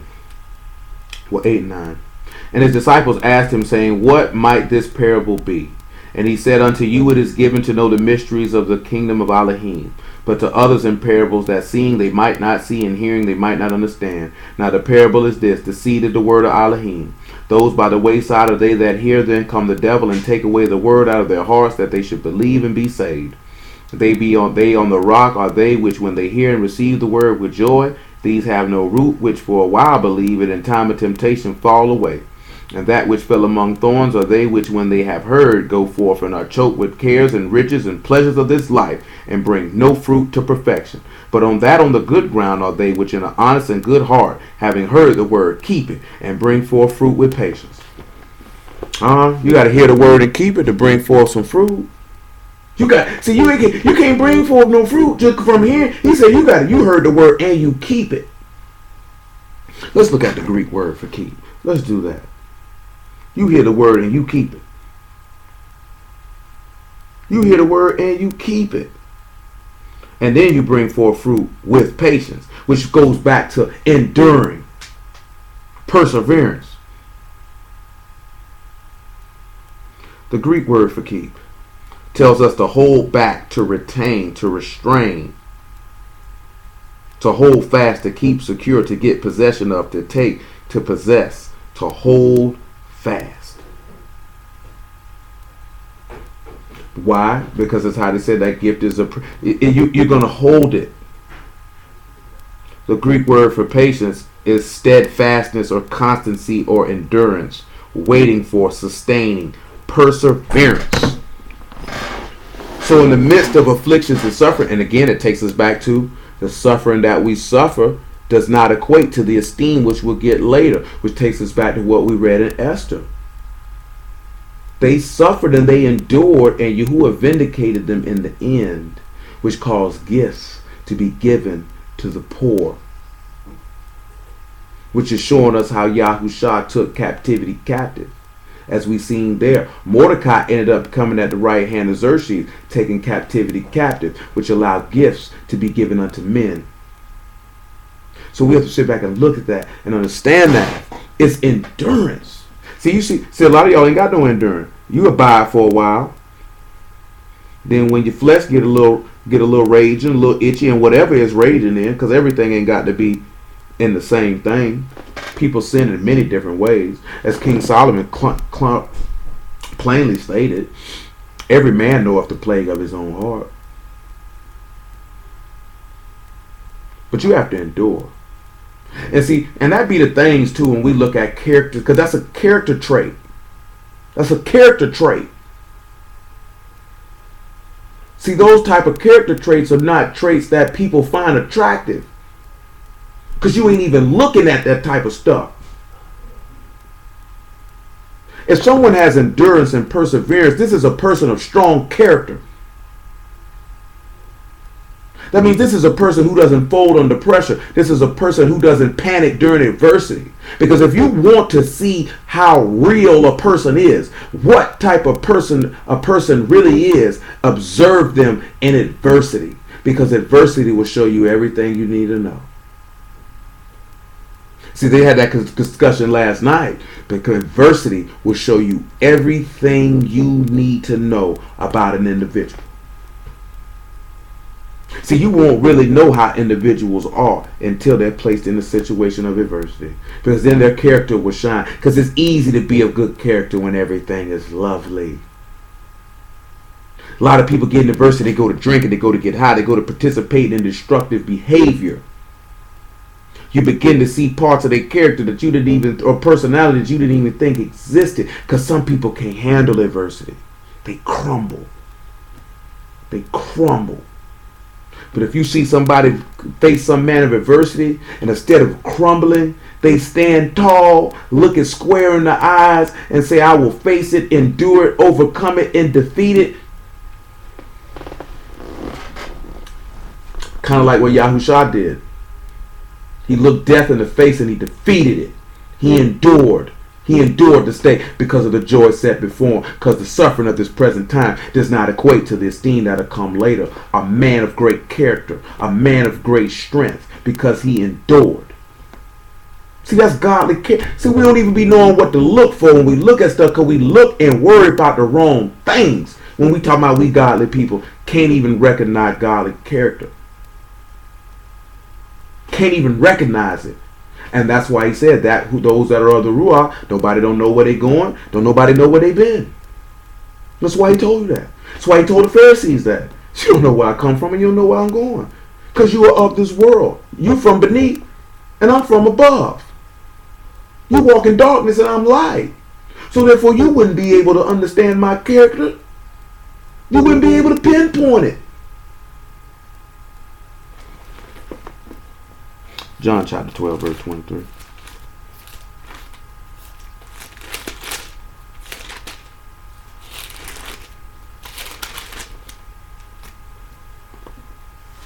And Yahushua answered them, saying, the hour is come, and the Son of Man should be esteemed. Truly, truly, I say unto you, except the corn of wheat fall into the ground and die, it abide alone. But if it die, it bring forth much fruit. He that love his life shall lose it. He that hate his life in this world shall keep it unto life eternal. If any man serve me, let him follow me. And where I am, there shall also my servant be.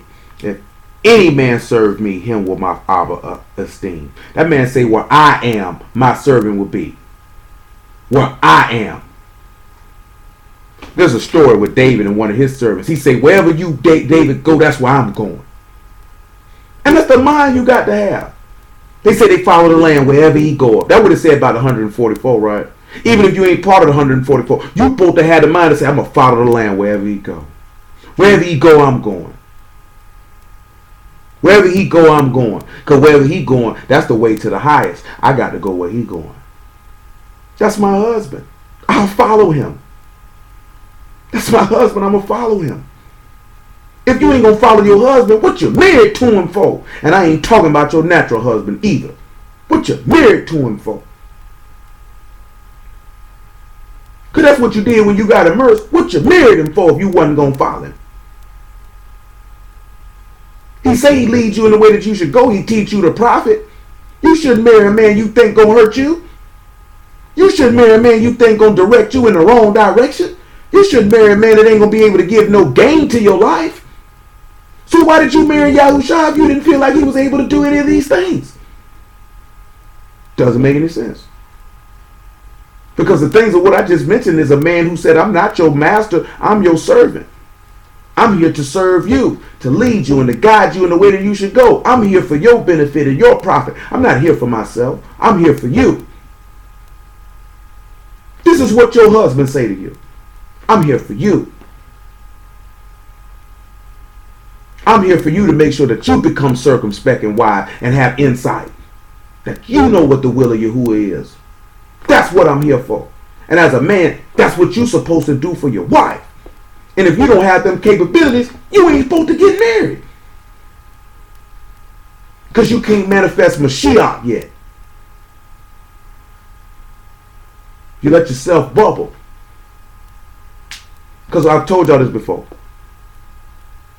Our lives are supposed to be a manifestation of Shamahim. That's what our lives are supposed to be. That they see Elohim on earth. Though it may be your face and his face and that face and that face, nevertheless, it's Yahusha, which means it's Yahuwah, and his name is praised and honored by everyone who bear witness to the righteousness that is in you. And you bear witness against all those who murmur, who complain, who blaspheme, who reject and scoff and mock at the words of the living Elohim. Understand that. We're supposed to understand that and know that. We're supposed to walk with pride. Not pride of being Yasharal, but pride of being the sons and daughters of Elohim. That his name is honored and esteemed wherever we go. Because his son dwells in us and we dwell in him. We're supposed to have pride in that. He told you that would be your wisdom in the sight of the nation. You're supposed to have pride in that. I represent my Elohim wherever I go and whatever I do. Supposed to have pride in that, to rep him, that he is honored, that many thanks and redounds unto his name because of you, your conduct and your manifestation of your faith. But we be around here playing though. I'm trying to tell you. I'm just trying to tell you something real. Luke chapter 18. Let's look at a man who feared. I mean not feared, but who believed. And I picked the wrong chapter. It's 19. 19 and 1. Gonna look at a lot of people. And when we look at faith, I'm talking about, we get Luke chapter 7 after this here. We just ain't coming with the general stuff. We'll look at people who believed. Who believed. That's a gift from Elohim. Real faith. That's a gift to Elohim. You hear me? I'm talking about a strong one too. It's a strong one too. I'm talking about a strong one. I tell you the Greek word of faith just to see what we see what it says in this here. It's a conviction. Relating to Elohim, relating to Mashiach, this, that, there, and the third. Belief, trust, fidelity, faithfulness, but also the character of one who can be relied on. Because we know what it is in Hebrew. I just want to see what it is in Greek. But you know the character of Yahusha. You know the character of Yahuwah, and you can rely on them. It's the same thing about me. You can rely on them. Faithfulness, fidelity, firmness, steadfastness. See, he told us that we weren't steadfast in his covenant. We weren't firm in it because we didn't believe it. See, you got to know you can rely on Yahuwah. And that's why I say, well, not I say, but we can see the word say how Faith is a gift because people say they believe, but everybody doesn't rely on him in all things. We see instances in the word, increase my faith. Oh, ye a little faith. You got to rely on him. That's a gift when he gives you, puts you that in your heart, the way you rely on this man in every aspect. And that can only happen because you died. See, Yahushua relied on his Abba. That's why he died. He relied that he would raise him from the dead. He knows he's reliable. See, you got in that water, but you didn't realize the significance. No matter, sometimes I could show you this and tell you that, or this, that, and the third, and some of y'all didn't immerse, so I can't speak to that. So, but we don't necessarily realize the gravity, the weight of an action. Ask yourself this question. Do you rely on this man in every single solitary aspect of your life?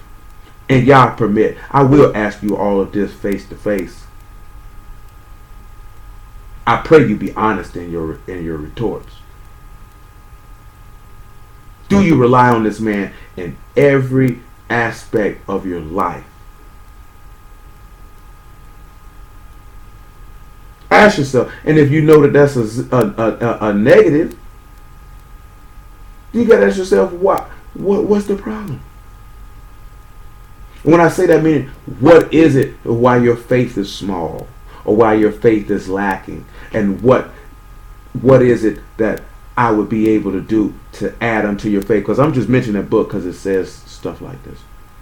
Add to your faith, increase your faith. You know, he told Peter, when you are converted, strengthen your brethren. So if you do not think that another person can strengthen your faith and assist in strengthening your faith, you are sadly mistaken, because it can occur and it can happen. But you have to be honest if you know your faith is small and your faith is lacking. Because remember, I told y'all this last night before I read this Luke 19, iron sharpen iron, and confess your faults one to another and pray for one another that you may be healed. How can anybody make supplication on your behalf on something that you may be weak or lacking in if they don't even know what it is, because you too concerned about, you don't want nobody in your business. You don't want nobody to know how you feel. That's immaturity. How can you be saved? How can you believe that seek honor one from another and not the honor that come from Elohim only? You can't be concerned about what somebody is going to say or think if salvation is your objective. Because we won't know what to pray for. I don't want nobody to know. Grow up, nigga. You know what I'm saying? At the end of the day, grow up. Be an adult. You know what I'm saying? Straight up and down, grow up. It's not that serious. It's not that big of a deal. We don't even realize sometimes that a profession or a confession of a matter can provide strength to another person. That you can help and assist another person. Because they be like, I'm going through the same thing. Now they have the courage to speak. We don't even realize that because we're so selfish. You know what I'm saying? We're so selfish, we don't realize it.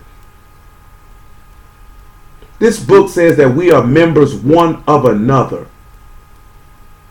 That means you interconnected through one man, that man being Yahushua.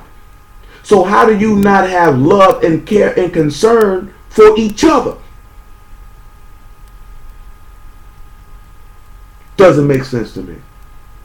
You know what I'm saying? See, I ain't talking about that fake stuff and all that. I'm talking about a real, genuine concern for another person's well-being. And if you're being stupid, you should want a nigga to tell you, you sound stupid. That's stupid. And your feelings shouldn't be hurt, because you should be happy enough to know you got somebody who loves you enough to tell you, yeah, you're stupid on that one. Or you could have did that a little better, and this is how, and this is what you could have done. And take it, internalize it, and use it. It's not that big of a deal. It's not that big of a deal if you're talking about being made perfect. Now, if you don't want to be made perfect, then hey, it doesn't matter. Luke 19:1. Yahushua entered and passed through Jericho, and behold, there was a man named Zacchaeus, which was of the chief among the publicans, and he was rich. And he sought to see Yahushua who he was, and could not for the press, because he was little of stature. And he ran before and climbed up into a sycamore tree to see him, for he was to pass that way. And when Yahushua came to the place, he looked up and saw him, and said unto him, Zacchaeus, make haste and come down, for today I must abide at thy house. And he made haste, and came down, and received them joyfully. And when they saw it, they all murmured, saying that he was going to be a guest with a man that is a sinner. Zacchaeus stood and said unto the master, Behold, master, half of my goods I give to the poor, and if I have taken anything from a man by false accusation, I restore him fourfold. And Yahushua said unto him, This day is salvation come to this house, forasmuch as he is also a son of Abraham. For the Son of Man is come to seek and to save that which was lost. See this right here? See, it was faith that caused Zacchaeus to climb up in this tree, say, I got to sin. And when he sat down, he told him, Zacchaeus, I got to come out. He said, I got to come down to your house. I got to stay to your house tonight. He went and he told him. He said, I give half of my goods to the poor. And if I get anything by a man from false accusation, I give him back fourfold. He told him, you a son of Abraham too. See, why is that important? Pause. Galatians chapter 3. He said, you a son of Abraham too. See, the sons of Abraham possess something, and what the sons of Abraham possess is faith. Why? Because Abraham believed Yahuwah, and he counted to him for righteousness. Because we're not going to use Abraham as an example of faith, because we know that. You ought to know it. We know that. We know that. We know that. You got to consider. He said he is son of Abraham. 3 and 14. That the blessing of Abraham might come on the Gentiles through Yahushua HaMashiach, that we might receive the promise of the Ruach through faith. Brethren, I speak after the manner of men. Though it be but a man's covenant, yet it be confirmed, no man disannul or add thereto. Now to Abraham and his seed were the promises made. He saith not and to seeds as of many, but as of one, and to thy seed, which is Mashiach. Come on back. Luke chapter 7. He say not seeds of many, but seeds of one. That seed being Mashiach, which is a manifestation of faith. Because what I was going to grab, but I probably ain't going to get to it now, is how it mentions that the Ruach itself is a gift. And I'll probably intertwine that in, y'all willing, on tomorrow. Since we ain't got no immersion, so we got time. So, yeah. Let's go to Luke 7:36. Because we're looking at a man that he believed.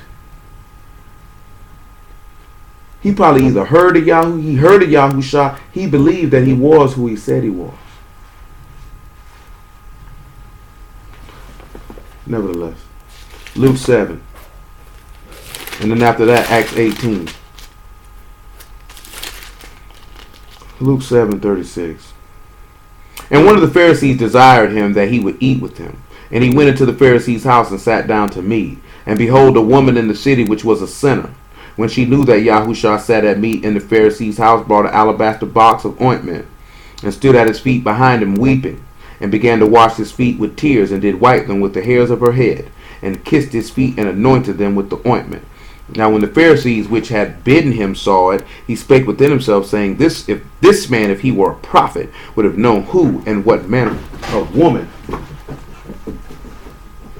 this is that touch him, for she is a sinner. So remember, if he states she's a sinner, she's a woman who's worthy of condemnation or offense. She is guilty of offense.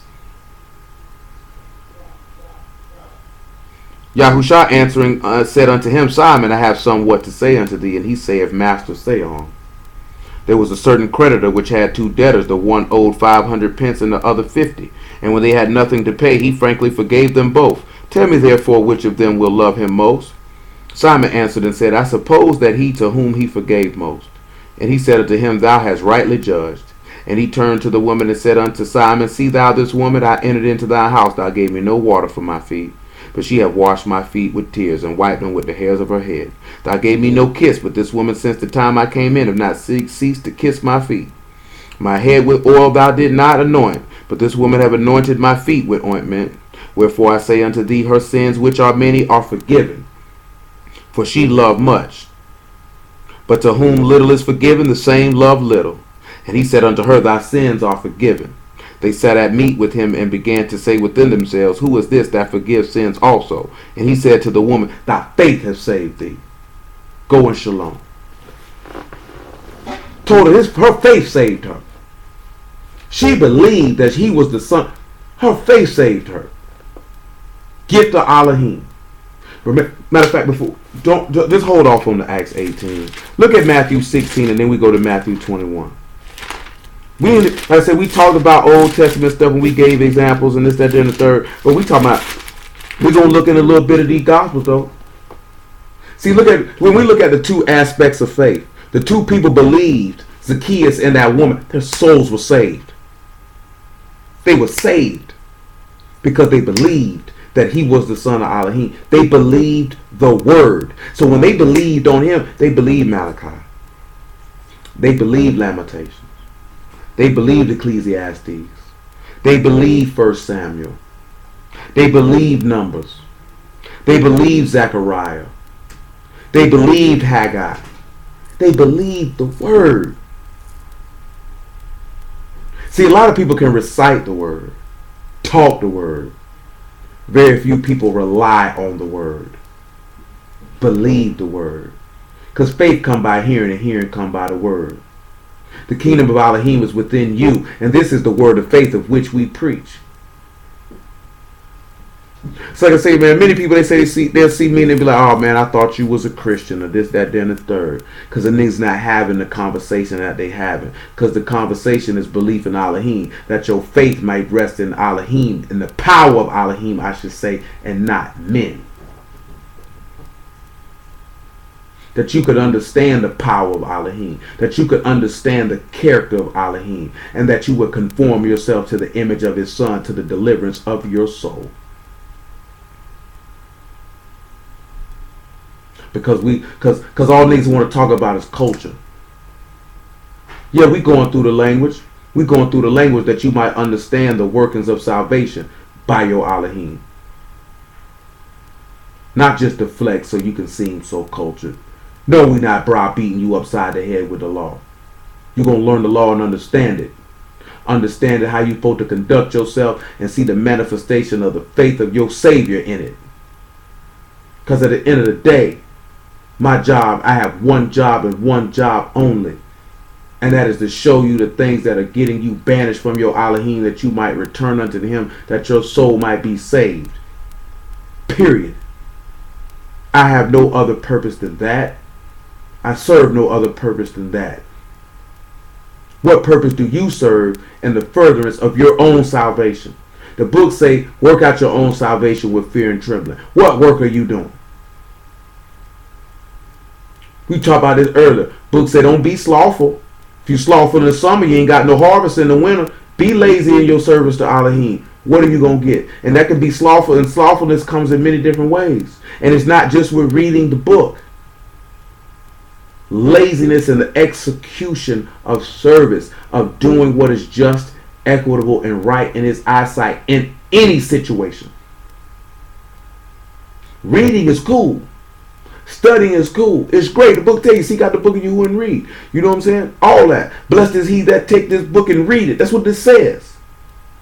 But like we read in Luke, if you're not holding that word steadfast and you're not patiently enduring, then it's for nothing. Hamashiach say, do you not know that I must be about my Father's business? Are you about your Father's business? Ask yourself that question. Can you sincerely say you are about your Father's business? And if the answer is no, what are you going to do about it? Nevertheless, Matthew chapter 16 and verse 13. When Yahushua came into the coast of Caesarea Philippi, he asked his disciples, saying, Who do men say that I, the Son of Man, am? And they said, Some say thou art Yachanan the Immerser, and Elijah, and some say Yirmiyahu, or one of the prophets. And he saith unto them, But whom say ye that I am?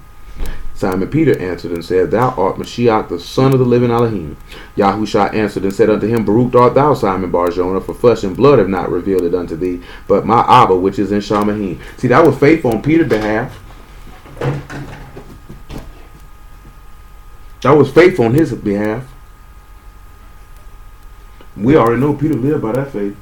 But that dog looked like he finna take a dump, boy. And he just took a dump, sir. Stop. Let him do it. He's gonna watch him poop. I mean, I don't know. You yell at him. You yell when you grab your dang on flies. Yeah, but shit. When a nigga taking a dump, you just gonna watch him take a dump. Take a picture. That's what you're gonna do. Take a picture. I don't know how to stop that dog from pooping. That didn't look like he was set. Say when you stop from taking your shoe. Shoot, he ain't stopping. That nigga definitely got hold to it.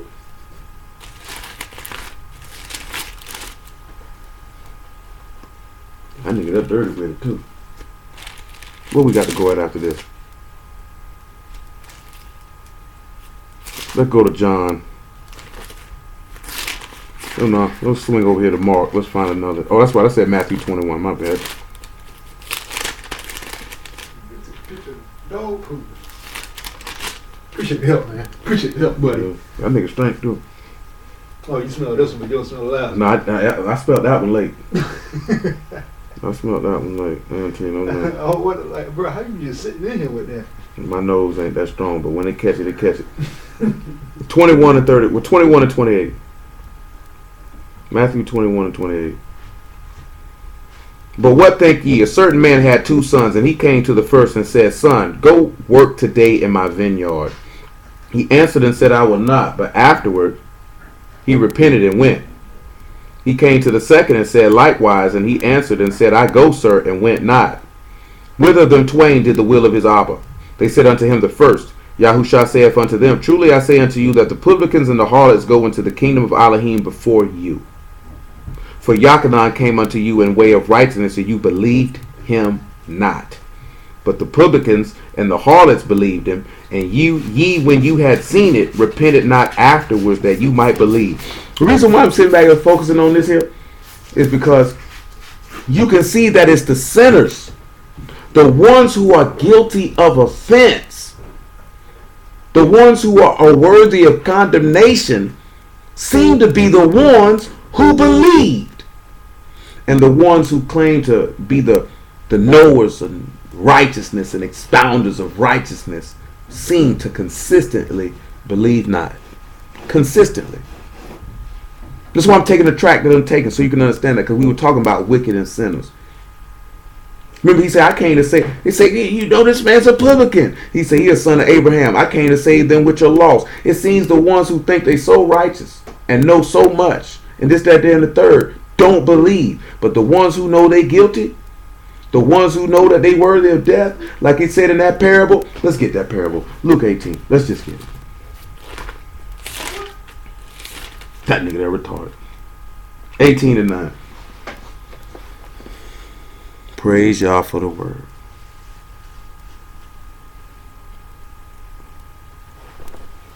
And he spake this parable unto certain which trusted in themselves that they were righteous and despised others. 2 men went up into the temple to pray, the one a Pharisee and the other a publican. The Pharisee stood and prayed thus with himself, Elohim, I thank thee that I'm not as other men are, extortioners, unjust, adulterers, or even as this publican. I fast twice a week and I give tithes of all that I possess. You see this here? See, niggas think I'm fasting, I'm giving stuff away. But you don't really believe, though, you wicked, no good bastard Jew. And the publican standing afar off would not lift up so much as his eyes unto Shamahim, but smote upon his breast, saying, Elohim, be merciful to me, a sinner. I tell you, this man went down to his house justified rather than the other. For everyone that exalts himself shall be abased, and he that humbleth himself shall be exalted. Why is this important? It's important because we're talking about the gift is as a precious stone in the eyes of him that have it, and he prosper in everything that he goes. Because that gift, or that being joined or paired to the akkad, to that door of separation, which causes him to be separated to life, in the hand of him that have it, the eyes of him that have it, or his husband, causes him to understand the will of Elohim, which was to humble himself. And he give grace or eternal life or separated life or make a separated seed unto the humble and resist the proud. And those who humble themselves, clearly it's because they believe the word of Elohim. See, those who have lifted themselves up, they don't believe the word of Elohim. That's why they don't rely nor trust on him. So they think because if I do some good deeds or do this, that, there, and the third, it's a manifestation of my righteousness. But nevertheless, you will burn with the sinners and hypocrites because you are a false representative of the name of Yahuwah and are worthy of death in every aspect of the meaning. Nevertheless, where shall we go next? Where shall we go next? Yes, Matthew chapter 9. I don't want Matthew chapter 9. I want John. That's what I want. I want John. That's what I'm going to do. I think the story that I'm looking for is in John. I just want y'all to understand that when you look at that faith and you look at who possessed it, it seemed to be the ones who were worthy of death that seemed to possess it. And that the ones who were supposed to be righteous and supposed to know so much word knew nothing at all. John chapter 5. 5 and 1.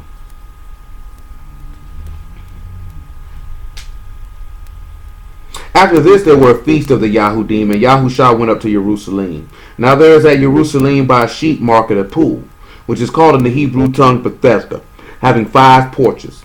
And these lay a great multitude of impotent folk, of blind, halt, withered, waiting for the moving of the water.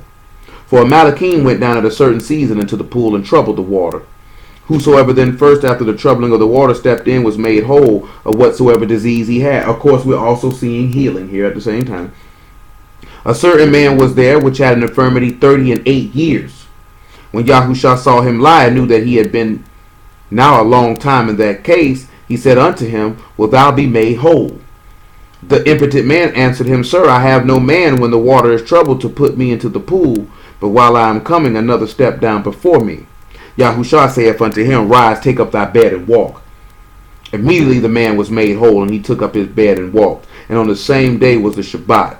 The Yahudim therefore said unto him that was cured, It is a Shabbat. It is not lawful for thee to carry thy bed. He answered them, He that made me whole, the same said, Take up thy bed and walk. Then asked they him, What man is this which has said unto thee, Take up thy bed and walk? And he that was healed wist not who it was, for Yahushua had conveyed himself away, a multitude being in that place. Afterwards Yahushua found him in the temple and said unto him, Behold, thou art made whole. Sin no more, lest a worse thing come upon you.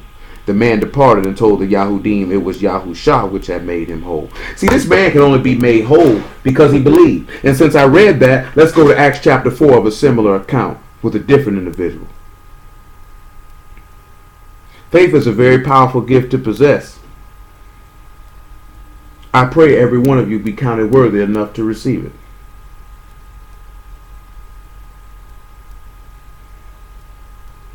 Acts 4 and 1.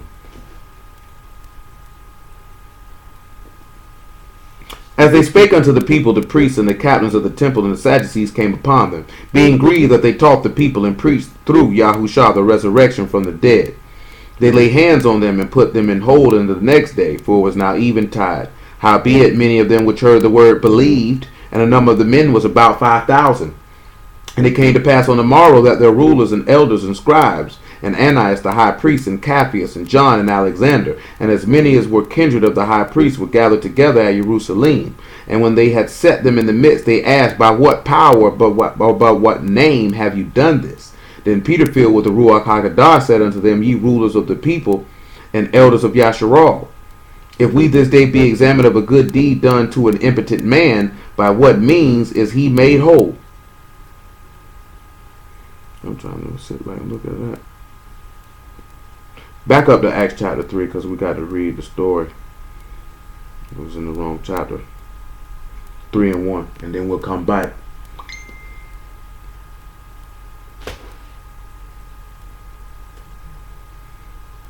Call drop. All right, thank you. Appreciate that.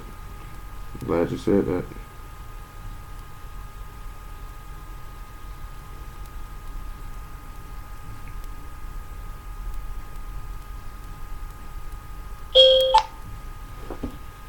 Provided in high definition by freeconferencecallhd.com. Please announce yourself. All right, yeah, I know the call drop. Acts chapter 3, verse 1. Now Peter and John went up together in the temple at the hour of prayer, being the 9th hour, and a certain man lame from his mother's womb was carried, whom they laid at the gate of the temple, which is called Beautiful, to ask alms of them that entered into the temple, who seeing Peter and John about to go into the temple, asked alms. And Peter, fastening his eyes upon him with John, said, Look on us. And he gave heed unto them, expecting to receive something of them. Then Peter said, Silver and gold have I none, but such as I have give I thee. In the name of Yahushua HaMashiach of Nazareth, rise up and walk. Now, why is that important? Because this would be also referencing when we looked at the gift of help. And he says, silver and gold he didn't possess, but the gift that I do have to give, I'll give. And he gave him the gift of healing. Now, he's going to mention something about that in Acts 4. So, we didn't hit a couple examples with healing. You know what I'm saying? Because now we're opening up the whole book to that. Because before I just wanted y'all to focus on the Old Testament when we were speaking about it informally.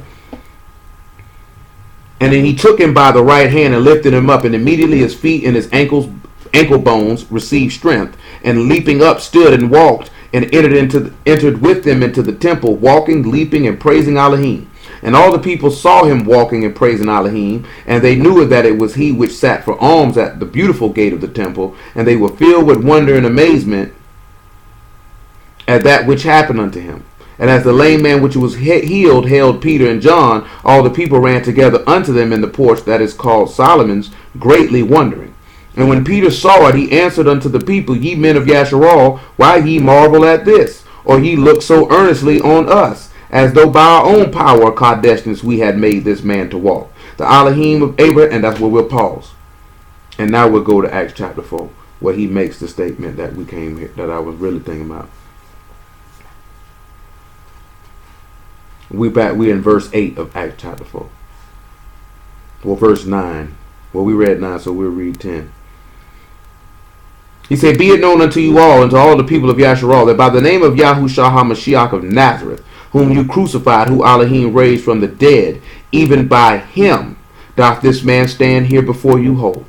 This is the stone which was set at naught of you builders, which has become the head of the corner, neither the salvation in any other, for there is none other name under Shamahim given among men whereby we must be saved. Now when they saw the boldness in Peter and John, they perceived that they were unlearned and ignorant men. They marveled and took knowledge of them that they had been with Yahushua.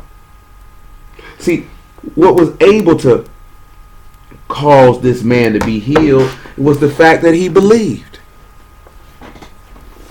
Even when we talked about Lydia and he opened up her heart to faith. Even when you sit back and you look at Moses. Moses is an example of faith. When he heard his name called out that bush, he could have departed. He believed. Jacob is another manifestation of faith because he allowed his righteousness to prove him out when dealing with Laban because he trusted in his Elohim.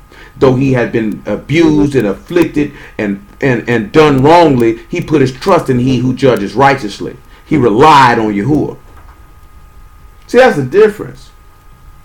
We could go on and on. When David dealing with Saul, he relied on Yahuwah. Where was his manifestation of faith? Because when he had the opportunity to kill Saul, he didn't. Where was David's manifestation of faith again? He could have killed Nabal, but he didn't. Because he trusted in Yahuwah, that Yahuwah would avenge him of his enemies. What about Hezekiah trusted in faith when dealing with his healing when Isaiah came and brought him those fig leaves for him to take? What about Jeremiah when he was shut up in the prison and the people said, we gonna kill him? And he said, surely if you kill me, you have innocent blood upon your hands. Another manifestation of faith. We could go on for days. For days. What about the manifestation of faith, Moses, or walking away of being called a prince in Egypt or a son of Pharaoh? And since I mentioned all that, we will go to Hebrews chapter 11 and we will conclude there. And I may read the mass majority of it so you can hear a good line of it. What about Gideon? What about Jephthah? We could go for days. What about Samson? What about Rahab? What about Ruth? Isaac, Noah, Abel.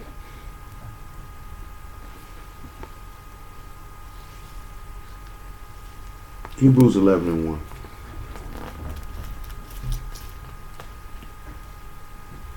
Now faith is the substance of things hoped for, the evidence of things not seen. For by it the elders obtained a good report. Through faith we understand that the worlds were framed by the word of Elohim, so that the things which are seen were not made of things which do appear. By faith Abel offered unto Elohim a more excellent sacrifice than Cain. 90440199112. Alrighty then. This number is out of service now.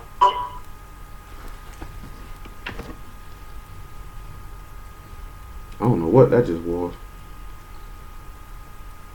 Y'all still on there? Yeah. Yeah. Say, by faith Abel offered unto Elohim a more excellent sacrifice than Cain, by which he obtained witness that he was righteous, Elohim testifying of his gifts, and by it he being dead yet speak. By faith Enoch was translated that he should not see death, and was not found, because Elohim translated him. For before his translation he had this testimony that he pleased Elohim. But without faith it is impossible to please him. For he that come to Elohim must believe that he is, and that he is a rewarder of them that diligently seek him. By faith Noah, being warned of Elohim of things not seen as yet, moved with fear, prepared an ark to the saving of his house, by which he condemned the world, and became heir of righteousness, which is by faith.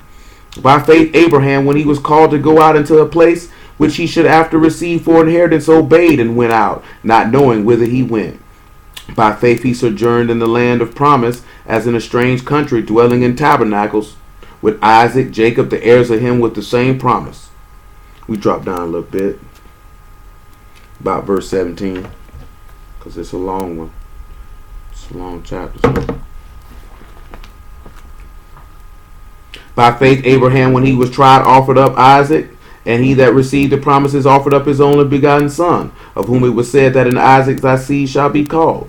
I counted that Elohim was able to raise him up even from the dead, from whence also he received him as in a figure. By faith Isaac blessed Jacob and Esau concerning the things to come. By faith Jacob, when he was dying, blessed both the sons of Joseph, and worshipped, leaning upon the top of his staff. By Joseph, when he died, made mention of the departing of the children of Yasharal, and gave commandment concerning his bones. By faith Moses, when he was born, was hid 3 months. And again, that's right, because his parents showed faith, because they saw he was a proper child, and they were not afraid of the king's commandment. By faith Moses, when he was come to years, refused to be called the son of Pharaoh's daughter, choosing rather to suffer affliction with the people of Elohim, than to enjoy the pleasures of sin for a season, esteeming the reproach of Mashiach greater riches than the treasures in Mizraim, for he had respect unto the recompense of the reward. By faith he forsook Mizraim, not fearing the wrath of the king, for he endured as seeing him who is invisible. Through faith he kept the Passover and the sprinkling of the blood, lest he that destroyed the firstborn should touch them.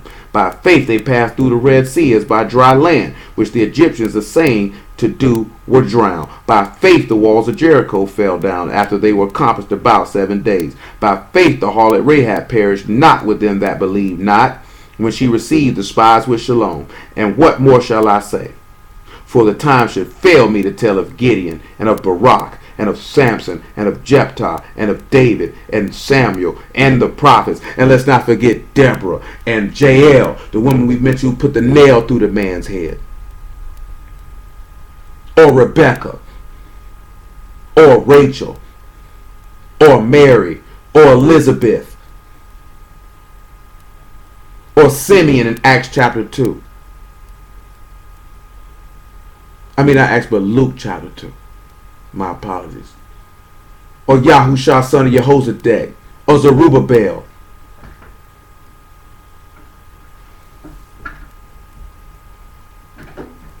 We could go on for days. Who through faith subdued kingdoms, wrought righteousness, obtained promises, and stopped the mouths of lions.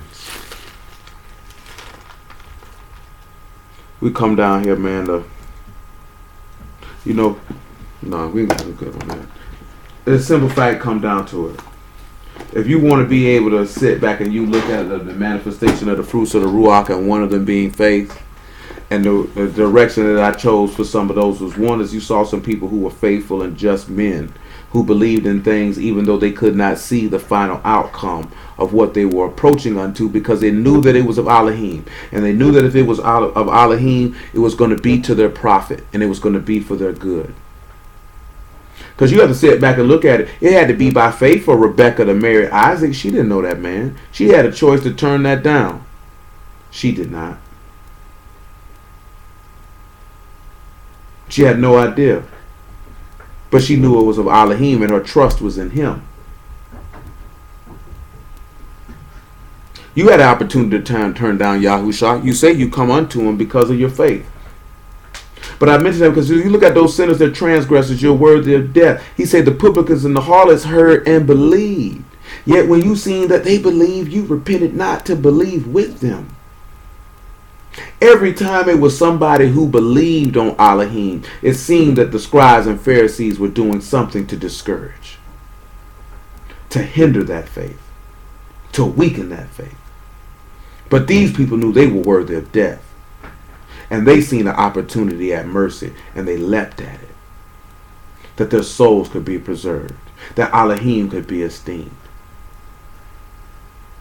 I was going to get Acts 18, where he looked at Apollos from Alexandria, who only knew about the immersion of John, and went in the synagogue after Priscilla and Aquila showed him the way of Elohim more perfectly, and publicly out of the scripture showed that Yahushua was Mashiach, a gift of Elohim, the gift of faith. Because they relying on Yahuwah. See, when you brought down low like them sinners was brought down low and you in that weak state, that's how every last one of them would be able to be made strong, because they relied on Yahuwah. They relied on Yahuwah. You got to rely on him. That is what faith is really about. Every person that we just read that ran down in that Hebrews 11, every single last one of them had one common thing. They all relied on Yahuwah. They were in adverse situations, and they endured and persevered through them because of their reliance on their Elohim and not on themselves. Even at the risk of their own lives, even at the risk of something that they held dear or someone that they held dear. Their reliance on Yahuwah caused them to move forward, irregardless of what could befall them. Like Paul said, I don't even count my life dear for the things that I'm about to go face.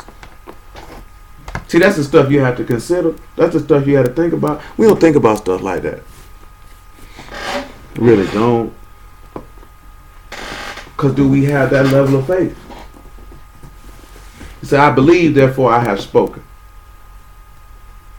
Talked about beginning too. That ruach, that separation and understanding. And we'll close with this here, just reiterating that Proverbs 17. Just reiterating that Proverbs 17. 17 and 8. That a gift is a precious stone in the eyes of him that have it.